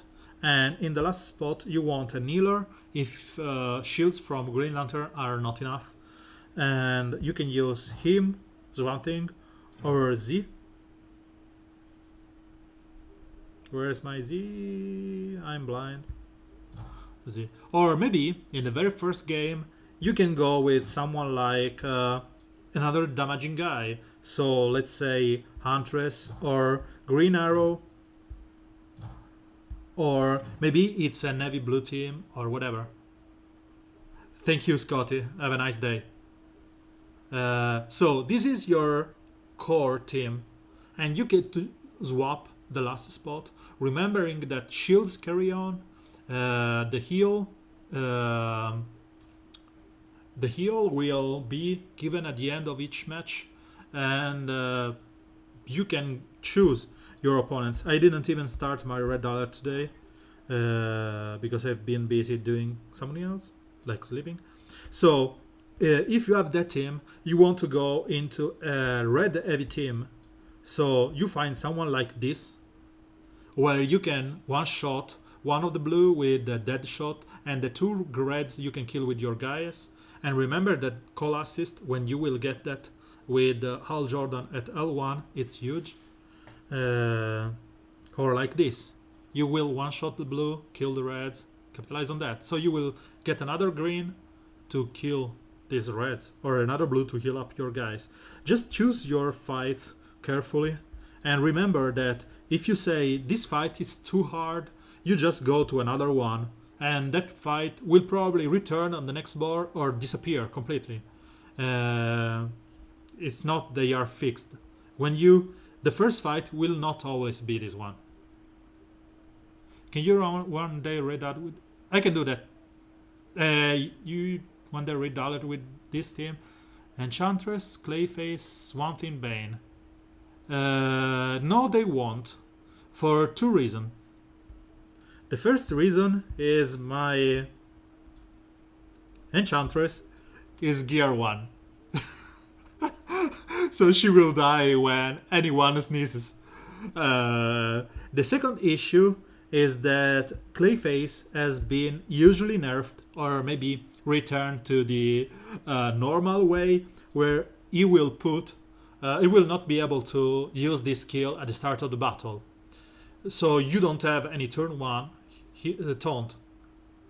The team is gross. Is one of the best team you can build up, and you should probably end up being able to play until the end.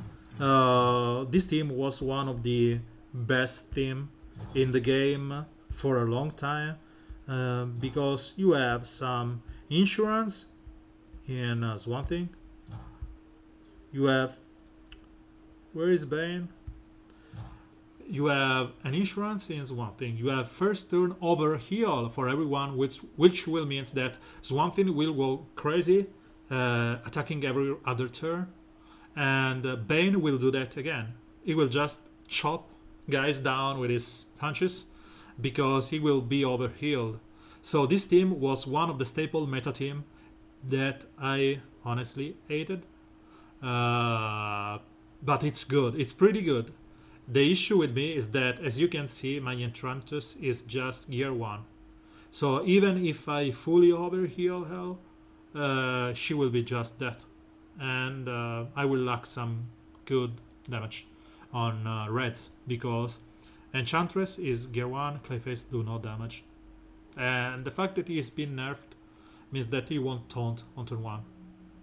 But that's, yep, super powerful. That's a good team. That's a pretty good team. I cannot showcase on red alert because my Enchantress is not leveled up. And if I ever get to the 50 followers, so please follow again. It's not money based. It's just press a button and follow. You will get just notified by the events. I will get to choose. I will start this feature event where I ask the subscriber to choose 3 characters for me, and I will get them to gear 10 or 11 during a month. So if they choose, Enchantress, I will be able to showcase this. If they choose, let's say we're 250, and you are one of the subscribers, say, so please, I want you to level up your Enchantress and play this team in Red Alert, I will go there. If not, I will play with what I got, and I will probably get Enchantress to an higher level. So yeah, Blue Beetle is easy for me because he's here. He's already gear 10, so he's just ready for that. I wish that I have Pikachu, but the closest thing we have to Pikachu is this girl here, which refuses to get out, refuses to go in the ball, and just throws lightnings all around. So she's our Pikachu. By the way, I hope that by August I will get to those 50 followers, and I get subscribers. So we will see in a couple of weeks, and get your friends, your sisters, or whatever, just to follow the stream. And let's see if we can do that. I think that I am at 44 followers, so it's just 6 more, and we will be there. I think it's just... Yo, thank you, Gohan. 45. No, Jazz. Are you sure you want to get your sister to follow me? She's of age, I remember correctly, right? And I'm not like a sexual predator that you are scared of. So, shut up. Get her to subscribe. To follow, not subscribe. So, let's go back to this. I was saying we have to find a way to kill this team. And I was going with some team here. I think the best thing we can do is just to go with Clayface and Catwoman to dispel Clayface, and from there we can one-shot Enchantress. Yes, this team can work to a degree, The only thing that I'm scared is that Clayface can one-shot my Catwoman.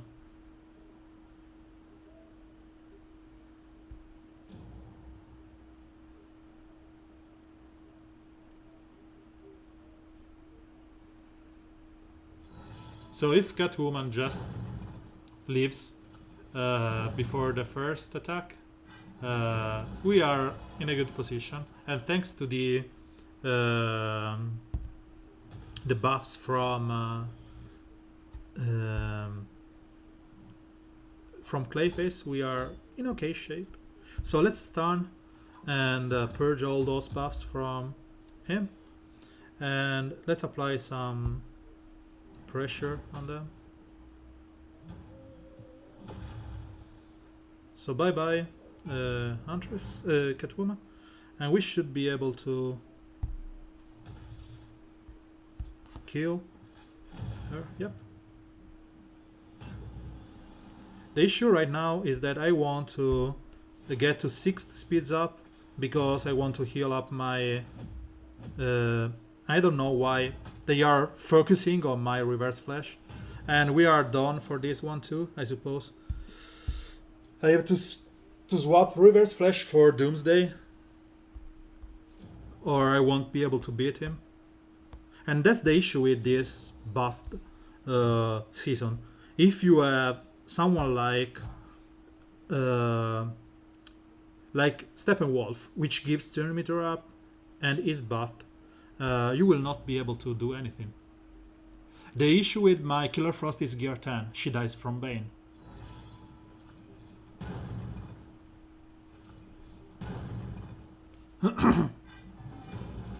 As you can see, she died. She just dies. I cannot use any gear 10 here because of that.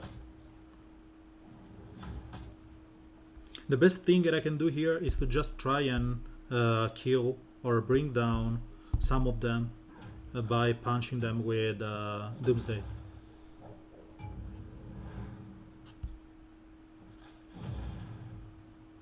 So we are playing on an even field, and as much as I get to kill Steppenwolf in a couple of turns maybe, I will be safe, let's say. I don't want Bane to heal up, so I will not go there, and I think it's best if I just keep punching Steppenwolf until he dies. And we want to kill Clayface as last, because the less buffs he gives on a bug to them, the best is for us. Obviously my Clayface refuses to heal up, so I'm pretty sure that if he was the opponent Clayface, he would have been bugged as hell. And as you can see, my Clayface is giving buffs to all my team.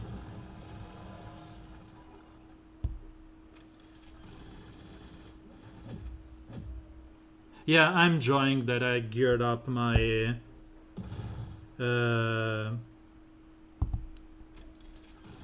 my DS. It's been an answer to Wonder Girl's teams, and I'm pretty happy with him. So this is the end, because Doomsday will destroy them. I don't fear any of them being able to just hit my Doomsday. So I can just go there and play this on auto, and let's watch this movie.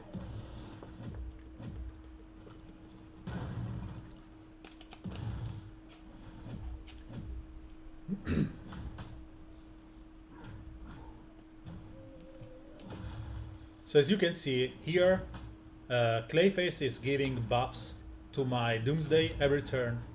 Yes, let's stop this auto so I can showcase. He has 10,000 agility up.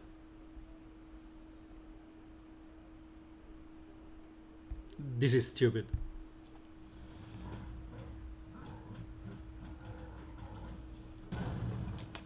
The glitch works in reverse, and there's the reason why everyone is using Clayface.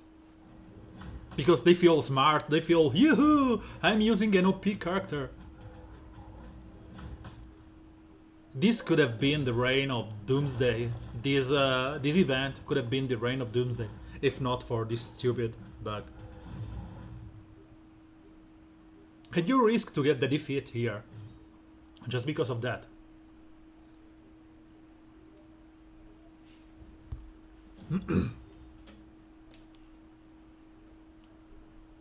So we got, as we count again, 3, 5 Steppenwolf. Next board, it's one Steppenwolf. So let's go crazy with some crazy compo, and let's buy some energy.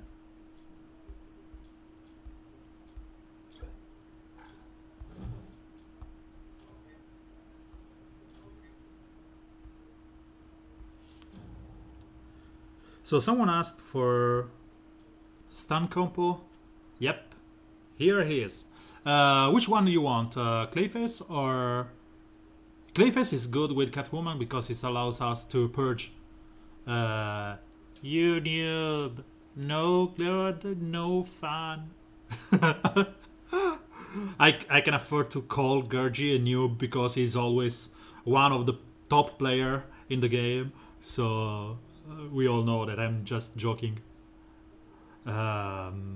So again, we can go with Clayface here and capitalize on the invisibility on Catwoman, or we can go with maybe some stunner here, which would be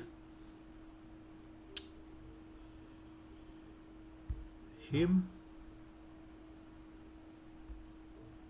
I think that just going with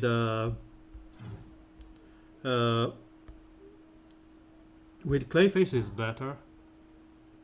The girl who is Jess, Shioben.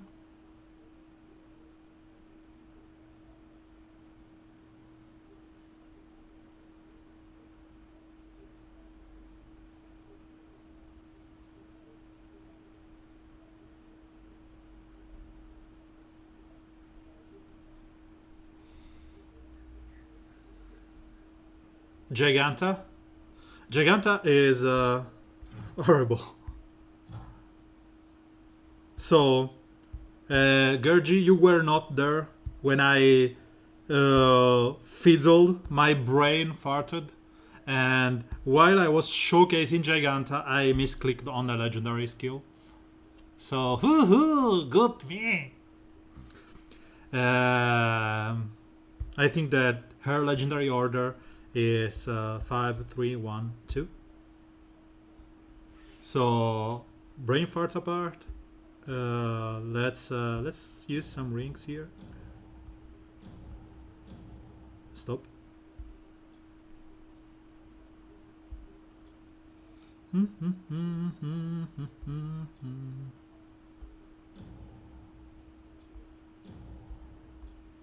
I'm spending just the easy rings.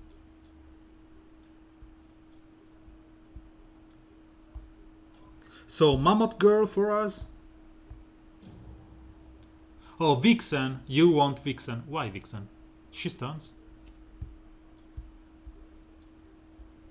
Yep, she stuns. If I use the... If he's bleeding, so... I have still 2 points, and I think that this one is the second one you want, and the third one I will see. So Vixen. Yep, she's a hero. So Giganta for the...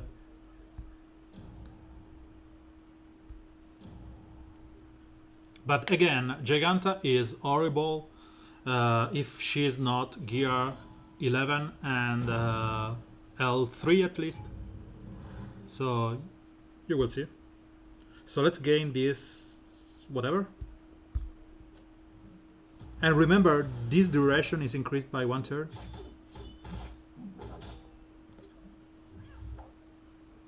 So we want to skip first turn, stun with Killer Frost, stun on the next one. So we want to stun here, and the most annoying character is Siren, because we don't have any, but Steppenwolf will just destroy us, so let's stun Steppenwolf.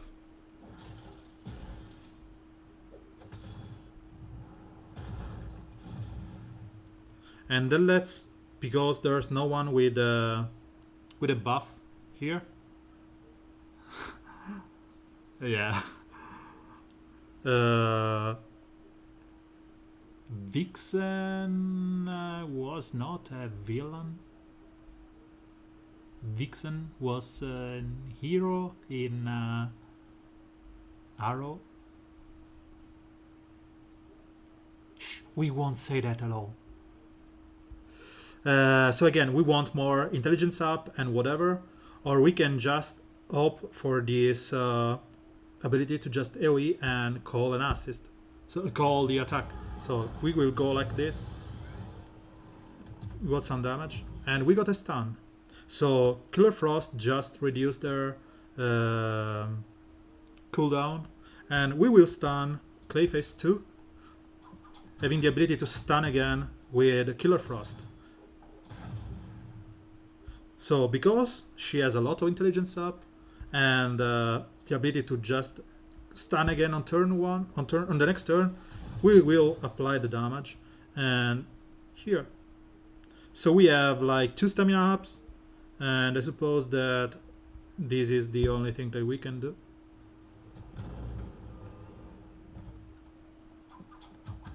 $6k damage on a similar affinity. She really needs that, and I have increased damage. She really needs that gear 11.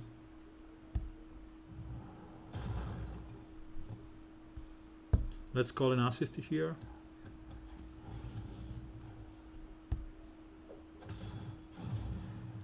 Choops. So again, I'm not impressed by Giganta at gear 9. Maybe tomorrow I will go crazy and have her at gear 11. I showcased a fight before where she actually did nothing, and I went against her. She was L3 and gear 11, and I went with something like Deadshot, Red Robin, Wonder Girl, and Superman, and she took 12k damage from Superman. Eyes.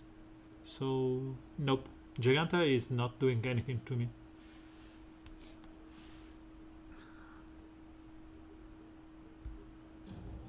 This team would have been destroyed by my stun, right?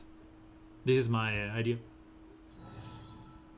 So let's do the buff up thingy here.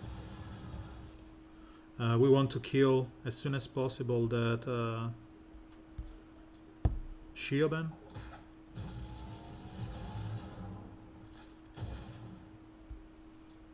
And let's stun Bane so he doesn't get any buffs.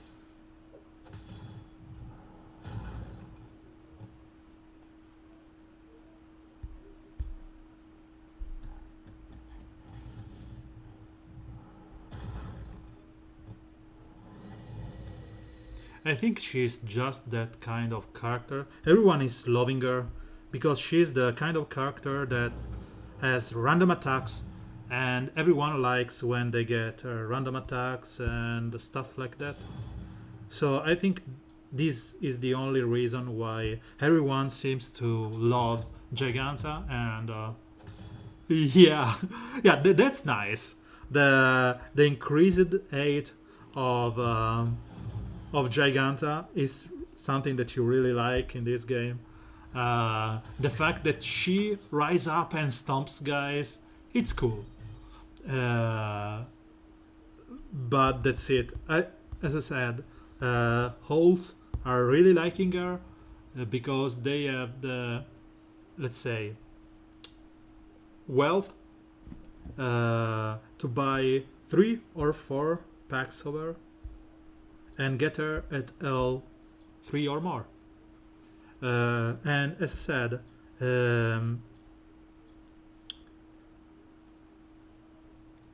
she has the chance to be good, and she is one turn one taunter that doesn't name herself Harley Quinn Manchester, and to me that's just enough to go on. The issue is that this passive ability doesn't work on her own, because she doesn't gain, even if it's 100%, she doesn't gain any strength from her kit, right? So she doesn't have any chance to, you know, buff herself up with Agitis. The legendary points means that she will use growth spurt to start. Okay? And it's good. These legendary points, it's only a 15% and works only, so it's a double gate if she's low. But you have to consider that she gains stamina up, which means that she will be, let's say, at 20k health and still at 30%. So over heal and mans and whatever work wonderfully on her. It's just this, the legendary points is the third one that you want. The best legendary points is this one.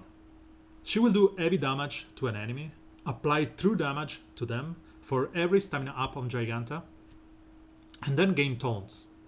And because her kit it's based around gaining stamina, the skill is the best. No, the two is just Ross. It's the fourth one that you want, or the third. If you, when I first read the kit, I thought to myself, this skill and this skill legendary points should have been reverted, because you want. I was thinking about her kit like she is another Doomsday, right? So you want to gain the buffs and the taunt, okay?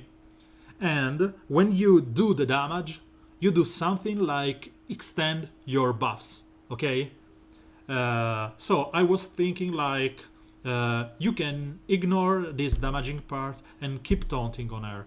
And because the Titanic Smash, it's 4 turn cooldown, while Giant Spurt is 2, you could have been able to taunt every turn, so have a constant taunt on her. While with this one, you are not able to gain taunts reliably. And one other thing that differentiates her from Doomsday is the fact that she does damage, and true damage to boot, with her auto attack, while Doomsday buffs up with the auto attack. So she's not good. I will correct myself. She's not crazy with just that call assist combo like Doomsday is. So Constantine is not her best friend. But she's good with character that has the ability to be on low health and not die, like Death Immune guys, White Line Sinestro, Jon Stewart, Starfire if you get to heal someone, and so on. So you will get to proc this 4 times every turn, right? Because let's say you have White Lantern Sinestro at 1% health and Death Immune, or Jon Stewart 1% health at Death Immune. We have seen that so many times in the villain ring event, this one, where Jon Stewart is the last boss, and if you go there with someone that like Reverse Flash and you don't bring Catwoman, you will be stalled and forced to quit the game. So she's good. Jon Stewart has a 2 turns Death Immunity, profit. So if you use her like someone like this in a team like this, so let's say I'm not considering leadership position, we don't care, but we can go like this. Strength up, because we want to gain strength up, and Wonder Girl has the ability to gain strength up when someone buffs, so it won't proc uh, Giganta because it's a passive, but it's a good way. Yeah, and someone that gains strengths up is Power Girl. So you may go there and go someone like this. Let me get some leader, random leader here. Power Girl, and you want her to, because she's a striker kid, you want her to have some strength up or stamina up, and the two best guy that can apply those, because Power Girl has the ability to rack up strengths, you maybe want to go like Ivy and give her crit immunity, which is huge for a taunter, taunt because she will have a lot of health, and stamina's up. That means that she will do a lot of damage. So a team like this, it's good. And in the last spot, as I was saying before, you maybe want to go with him, because if he ever get under 15% health, 50% health, he will get that immunity that lasts 2 turns, which means for 8 time you will get Giganta to just buff herself up, do stuff and whatever. So she will snowball. And this is, to me, one of the best teams you can play Giganta in. But you see the problem here. You have Power Girl that is already taunting on turn 1. And you have really low damage against, let's say, blue, mystical. So true damage is good enough. So we want someone that applies strength up. And the one that gains strength up is him, which will benefit from Jon Stewart giving shields to everyone. So, and he gets another 2 turns. I will say Wonder Girl, why not? He will gain 2 turns of that immunity. Same reasoning as before. Giganta will go crazy with him. And this is a good team. Wonder Girl is good, but the issue with Wonder Girl is that the way that she gains the strengths up is with a passive, and passive, unless of bugs, shouldn't proc other passives. So the passive gaining strengths from Wonder Girl, beside the second one, won't proc Gigantas. Okay? While Arceus has a way to gain strengths up with the first skill, with the issue challenge, and he has death immunity. So Arceus, to me, is one of the best choice that you can go with Giganta. And I don't know if I get some low power teams here. Yeah, and this is an evasion based team. Better I don't go there. But that's it. Again, I think that she needs High Legendary to be worth. So I don't know if it's good to invest in her until you have the chance to do that.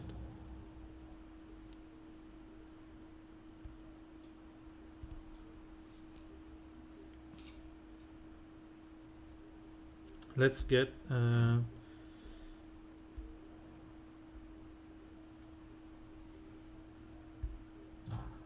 Clayface here, because we want some kind of protection from the crits on turn 1.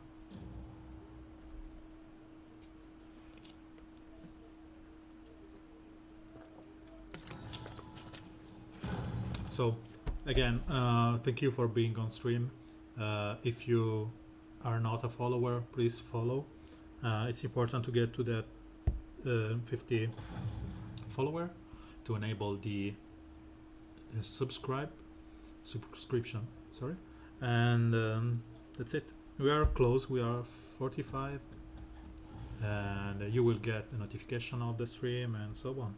So let's keep stunning Killer Frost, because we don't want to be destroyed by her. And this is Clayface buffing them on every turn. So the fact that they have a lot of special damage, it's good to me. And I don't know.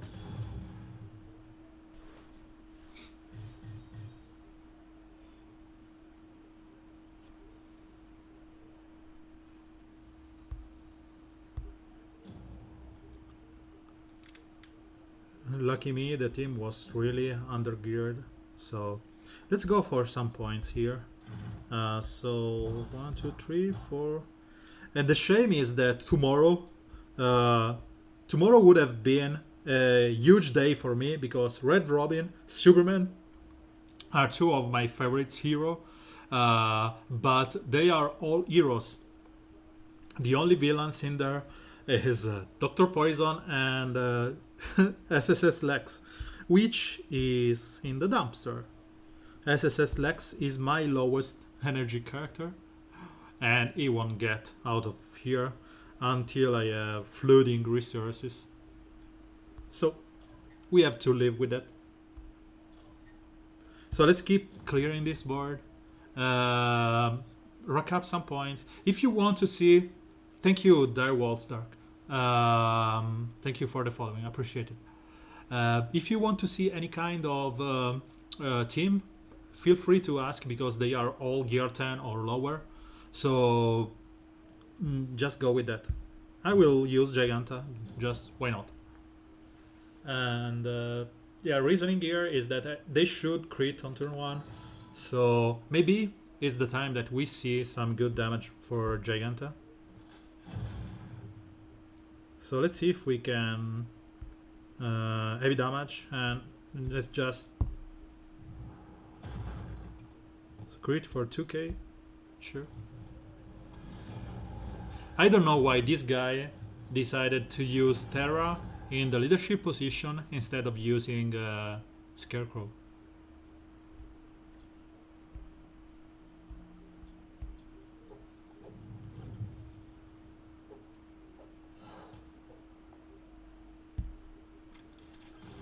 Remember that that shot cannot miss, so we will be able to just clear them all by this. So let's buffer. Sure, why don't you buffer? And this will do damage for every buff on the target, so this is good enough for me. And this is a pretty good point. And again, this team, Terra, is another that doesn't care if you go with a evasion based team. Just because of that, she will ignore with each hands down all your guys. So heavy damage, through damage, let's see how much she does. She does. So 3k on a, I think, comparable gear opponent. She is not worth until the gear at gear 11, the stamina at gear 11 really kicks in.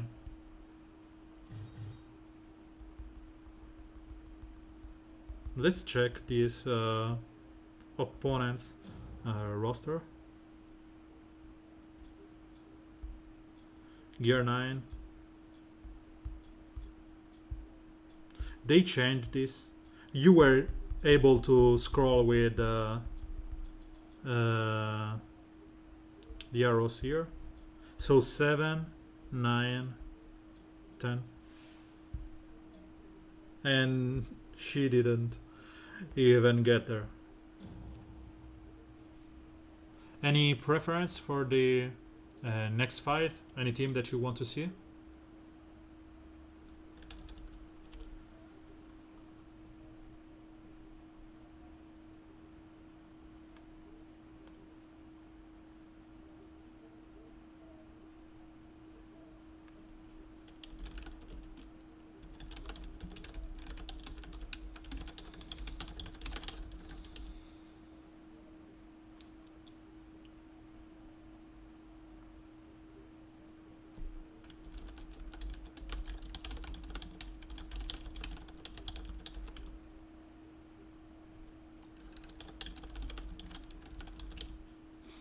So my friend is just posting some videos and images of the Clayface bug again.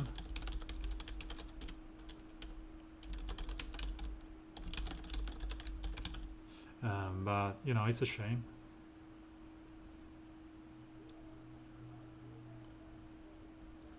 So no request, I will keep going with this. We'll use him in the first spot.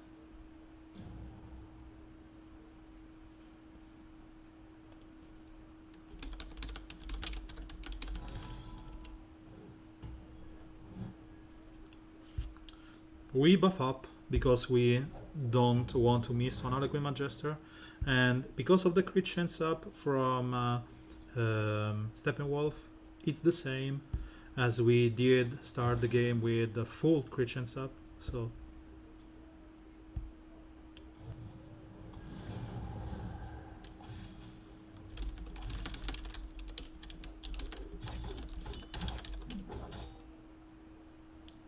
and let's try and kill as many as we can.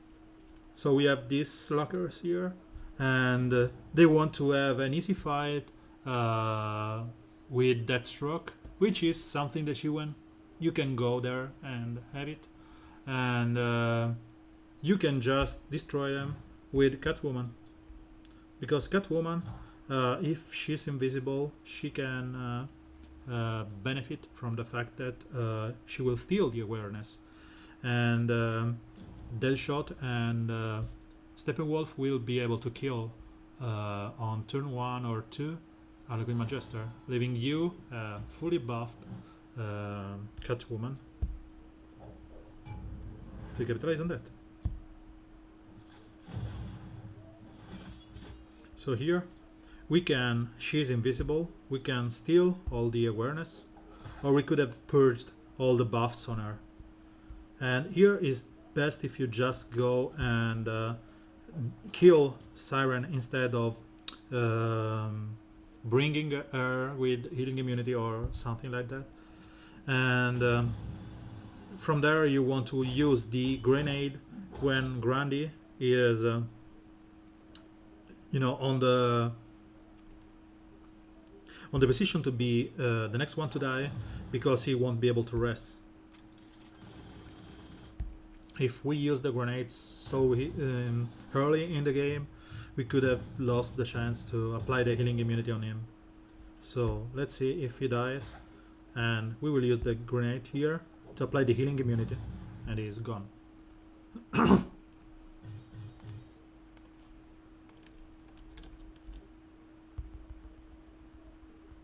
So Deathstroke is a good team.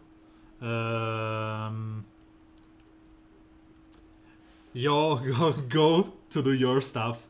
Thank you for being here, Paul. I will be quitting the stream in 20ish. So see you tomorrow if you are, because I will stream at the usual time tomorrow. Yeah, let's hope to see you all tomorrow. And I was saying, I could use my own Deathstroke, and if you really want to see a Deathstroke team, because I don't know, maybe you want to suffer from it, the best thing is to just go something like this. You get to use someone on turn 1. No, I will stream for another 20ish minute, and then I will go, because I'm streaming for like 2 or 3 hours, and my girlfriend is coming, so I have to go sooner or later. And it's Saturday night, so I will need to go sooner than later.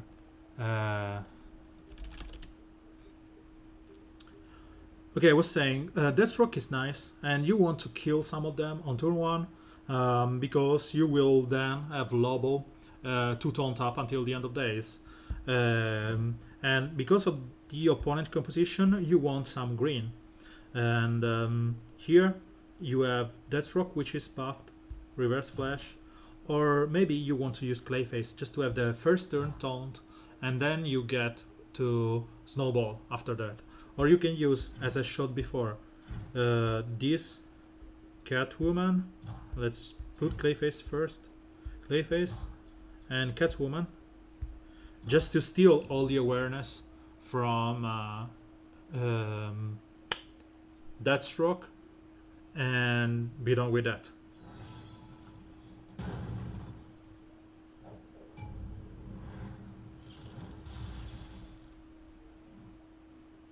So she's invisible. We will steal the awareness because we want to be immune to the damage from Steppenwolf.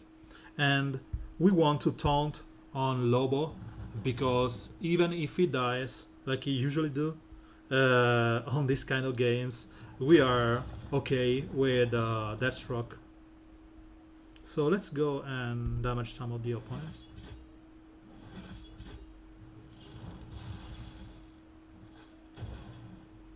Lobo is so sturdy that he doesn't get to get any damage at all. And so we can go and purge completely Deathstroke and then proceed to kill him. I want to apply the bleeds on Lightwire because it's the way I can reliably do some damage to her. And then we can, I think that we can slow down or kill Steppenwolf. Close. So let's kill Steppenwolf and gain and have Deathstroke gain some awareness that we will steal on the next turn with Catwoman, and because of that I got more buffs. Yeah, it's just the old way Deathstroke works. And again, thank you for your awareness. The issue here is that it's said that the Lobo is still alive, but we are losing all our buffs just because of that. Because the 3-star system penalizes you on using this kind of characters. And Darin, don't worry, there is always the rerun on YouTube. If you want, yeah, don't worry. Yeah, Martian Manhunter is, to me, pretty good right now. Just because of one reason. I will show you a game after this one. As I said, I'm not playing for some kind of reward or something, so I can just go whatever you want. And if you will be there tomorrow, I will showcase more of this. But give me a second. Let's send this one.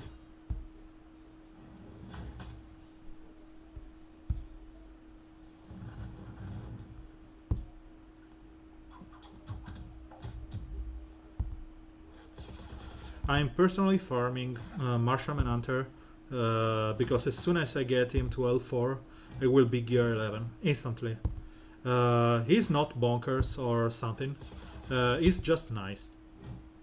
The reason why he's nice is because of this new contender that we have in the arena, and this team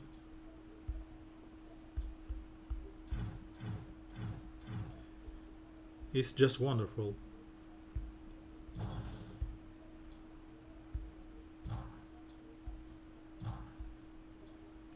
+1. You have this team where you have a first turn taunter, and your Martian Manhunter will provide awareness to everyone. You can even go like this. We'll give awareness to everyone, and then they want to one-shot your Wonder Girl, but they cannot, because the only way they can kill this team is with Deadshot and one-shot Wonder Girl. So they have to choose some way of killing your team and gaining your team without using any buff character like we are used to. So it's crazy. I will show this team. in this. Sadly, my Martian Manhunter is gear 10. So I have only Clayface here. Okay. So let's go like this, right? Ivy is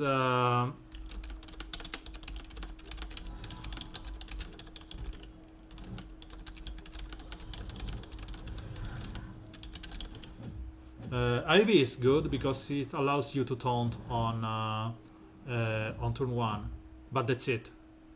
She doesn't do anything else besides spreading the awareness. So I prefer to have some way of reliably capitalizing on the team than... So let's stun and attack and whatever on Power Girl. And we want to kill Enchantress here. And the issue with Enchantress is that she is pretty squishy, even in Gear 11. Remember, this is a fully Gear 11 team on my opponent's side.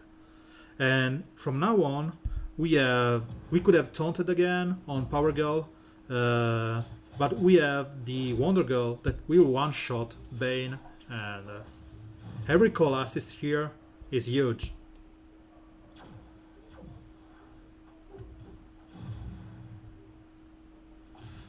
This team is good, is quite good, because, as I said, you want to kill Wonder Girl as soon as possible, because she will go out and she will...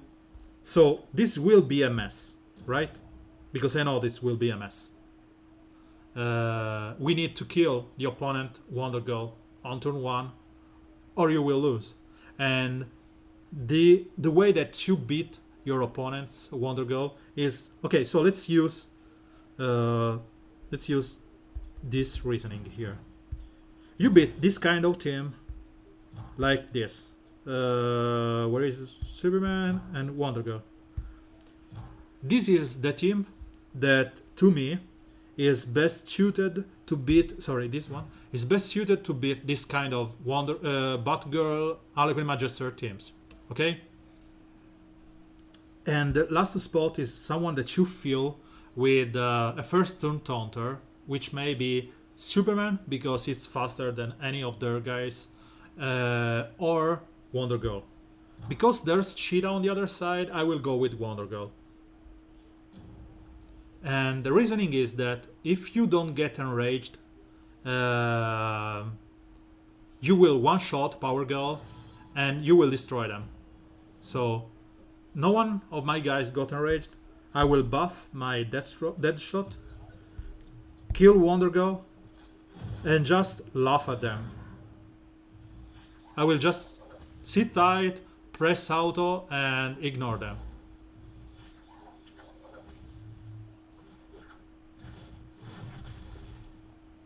Have you seen it? So this team is just go on. Okay? And as soon as they get a turn, again, they are just dying on my Wonder Girl tricks, lasso or whatever. So these 3, Wonder Girl and the 2 reds, is the good part of this team, which allows you to kill Wonder Girl. The point is, if they have Martian Manhunter, on the other hand, you cannot kill Wonder Girl on turn 1. And because of the awareness, as Darin is saying, you don't need to use a first turn taunter to save her. Because you can go with this team and you are protected on turn 1 by everything they can do. Because Wonder Girl will just AoE them until the end of days. So I will probably lose this one because Etrigan. When I meet this kind of team, I go with... I substitute my Power Girl... Well, my Harlequin Magister with Etrigan myself. But again, let's just do this for science. So as you may have seen, we have right now everyone on my opponent team with 2 or more buffs. So my Wonder Girl will buff up, and everyone is safe because of the awareness. So let's buff up. And here you want to buff up your MMH. Yeah, the peak. Sorry. I was busy talking, and here it is. I was busy talking and I forgot. I need to do a smaller part of it, smaller perception, so I can just have it. And because of Wonder Girl giving everyone so many strengths up, this attack is brutal. And especially this. And right now you can just sit down and watch Wonder Girl proc or AoE every turn. So sure, Hedrigan is going to buff himself, right? We don't care.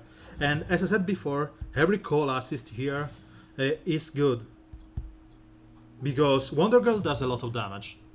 Power Girl does a lot of damage and buffs up herself. And the last spot, may it be Hedrigan or Liquid Majester, is just good. So this composition is good because of what Martial Manhunter do, which is, and it's good not only on attack, but great on defense, because they are forced to kill one of your taunters on turn 1, and you have 2 maybe. And this means that Wonder Girl will get more awareness. So my Martial Manhunter isn't even fully skilled. So L3 or Martial Manhunter is where you want him to start using him, because you want the call assist, you want the purge, and you want this leadership. Yeah, I'm going to in 10, so thank you for being here, and thank you for your question and appreciation. See you tomorrow if you are able to be there. So I was saying, MMH is good, way better than he was on the start of the game when he was released, only because of this little girl here. This little girl here forces you to think differently of the game, and you want to kill her as soon as possible. If you cannot, you are probably screwed. And because Martial Manhunter provides not a 100% chance, because it's 75, so to me it's not a 100% chance, but he provides some kind of reliable way to gain awareness on turn 1 when capped is 100% chance to gain awareness. So because he provides some protection for her, and because I'm keeping buying him because there's nothing in the Alliance pack that is good to me. There's nothing at all. I have all the first row at L5 or more, beside Liquid Majester, which I don't think I will get. Same goes for the second row, which I'm still buying Lanterns, both Medfield and John Stewart, until they get to L4.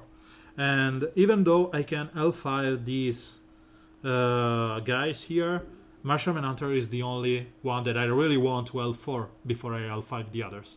So I'm spending my alliance, which you can see I have a bunch of those, just for those 3 greens. So 1, 2, and 3. And if they don't change and we are stuck with another month of these alliance guys, I will probably start up buying Wonder Woman and Aquaman to get him. No, Aquaman is already L5, so Wonder Woman and Fate, which are L4, just to get to L5. Yeah, my alliance is a good one. We are not crazy whales, but you can see that everyone is trying to help us. Even Gohan here, which is, no, I don't know you, this Gohan guy, which is a newcomer to our alliance, is providing so much with helping the alliance that we end up using and getting like 40k alliance point every week. Yeah, I know that's you, gone. You are famous today. I showed your roster and you are top of our alliance today. I was saying we end up getting so much alliance point that you are able to just spend that freely and you don't care. And as of now, I usually spend those with arena energy and gears, while for newcomers or yep. Well, for newcomers, you want to spend them on some resources that you need, some shards or whatever. So again, MMH is great. That team is good. Maybe someone that can, if you remove this and you get someone that gets better when called an assist, maybe Adrian, as I said, in this slot, or someone else, you are good to go. But this part of the team, with these two guys here and the first turn taunter, which may be Wonder Girl, Power Girl, Harlequin Magister, Clayface, or Giganta, if you have that, is just good. So try it. It's fun. It's something different from the same old that you may have used in the past month. So let's get this point.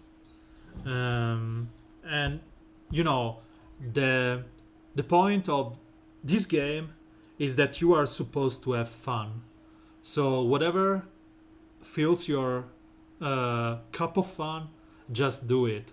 And I am big on Superman lore, so Superman, Doomsday are the only one that I am taking to L5, and I have the shards for many of them.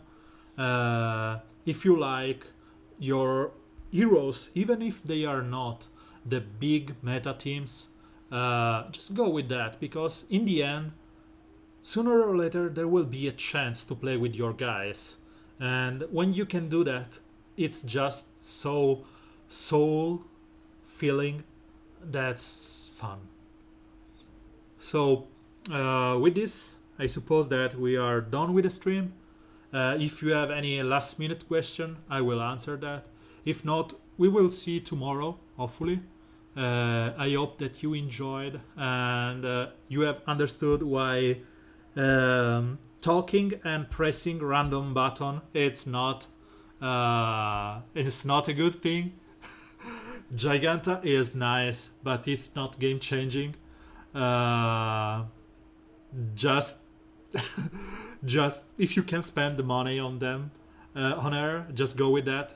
If you don't want, if you have kids, if you have some family to provide like me or something like that, just don't spend on her.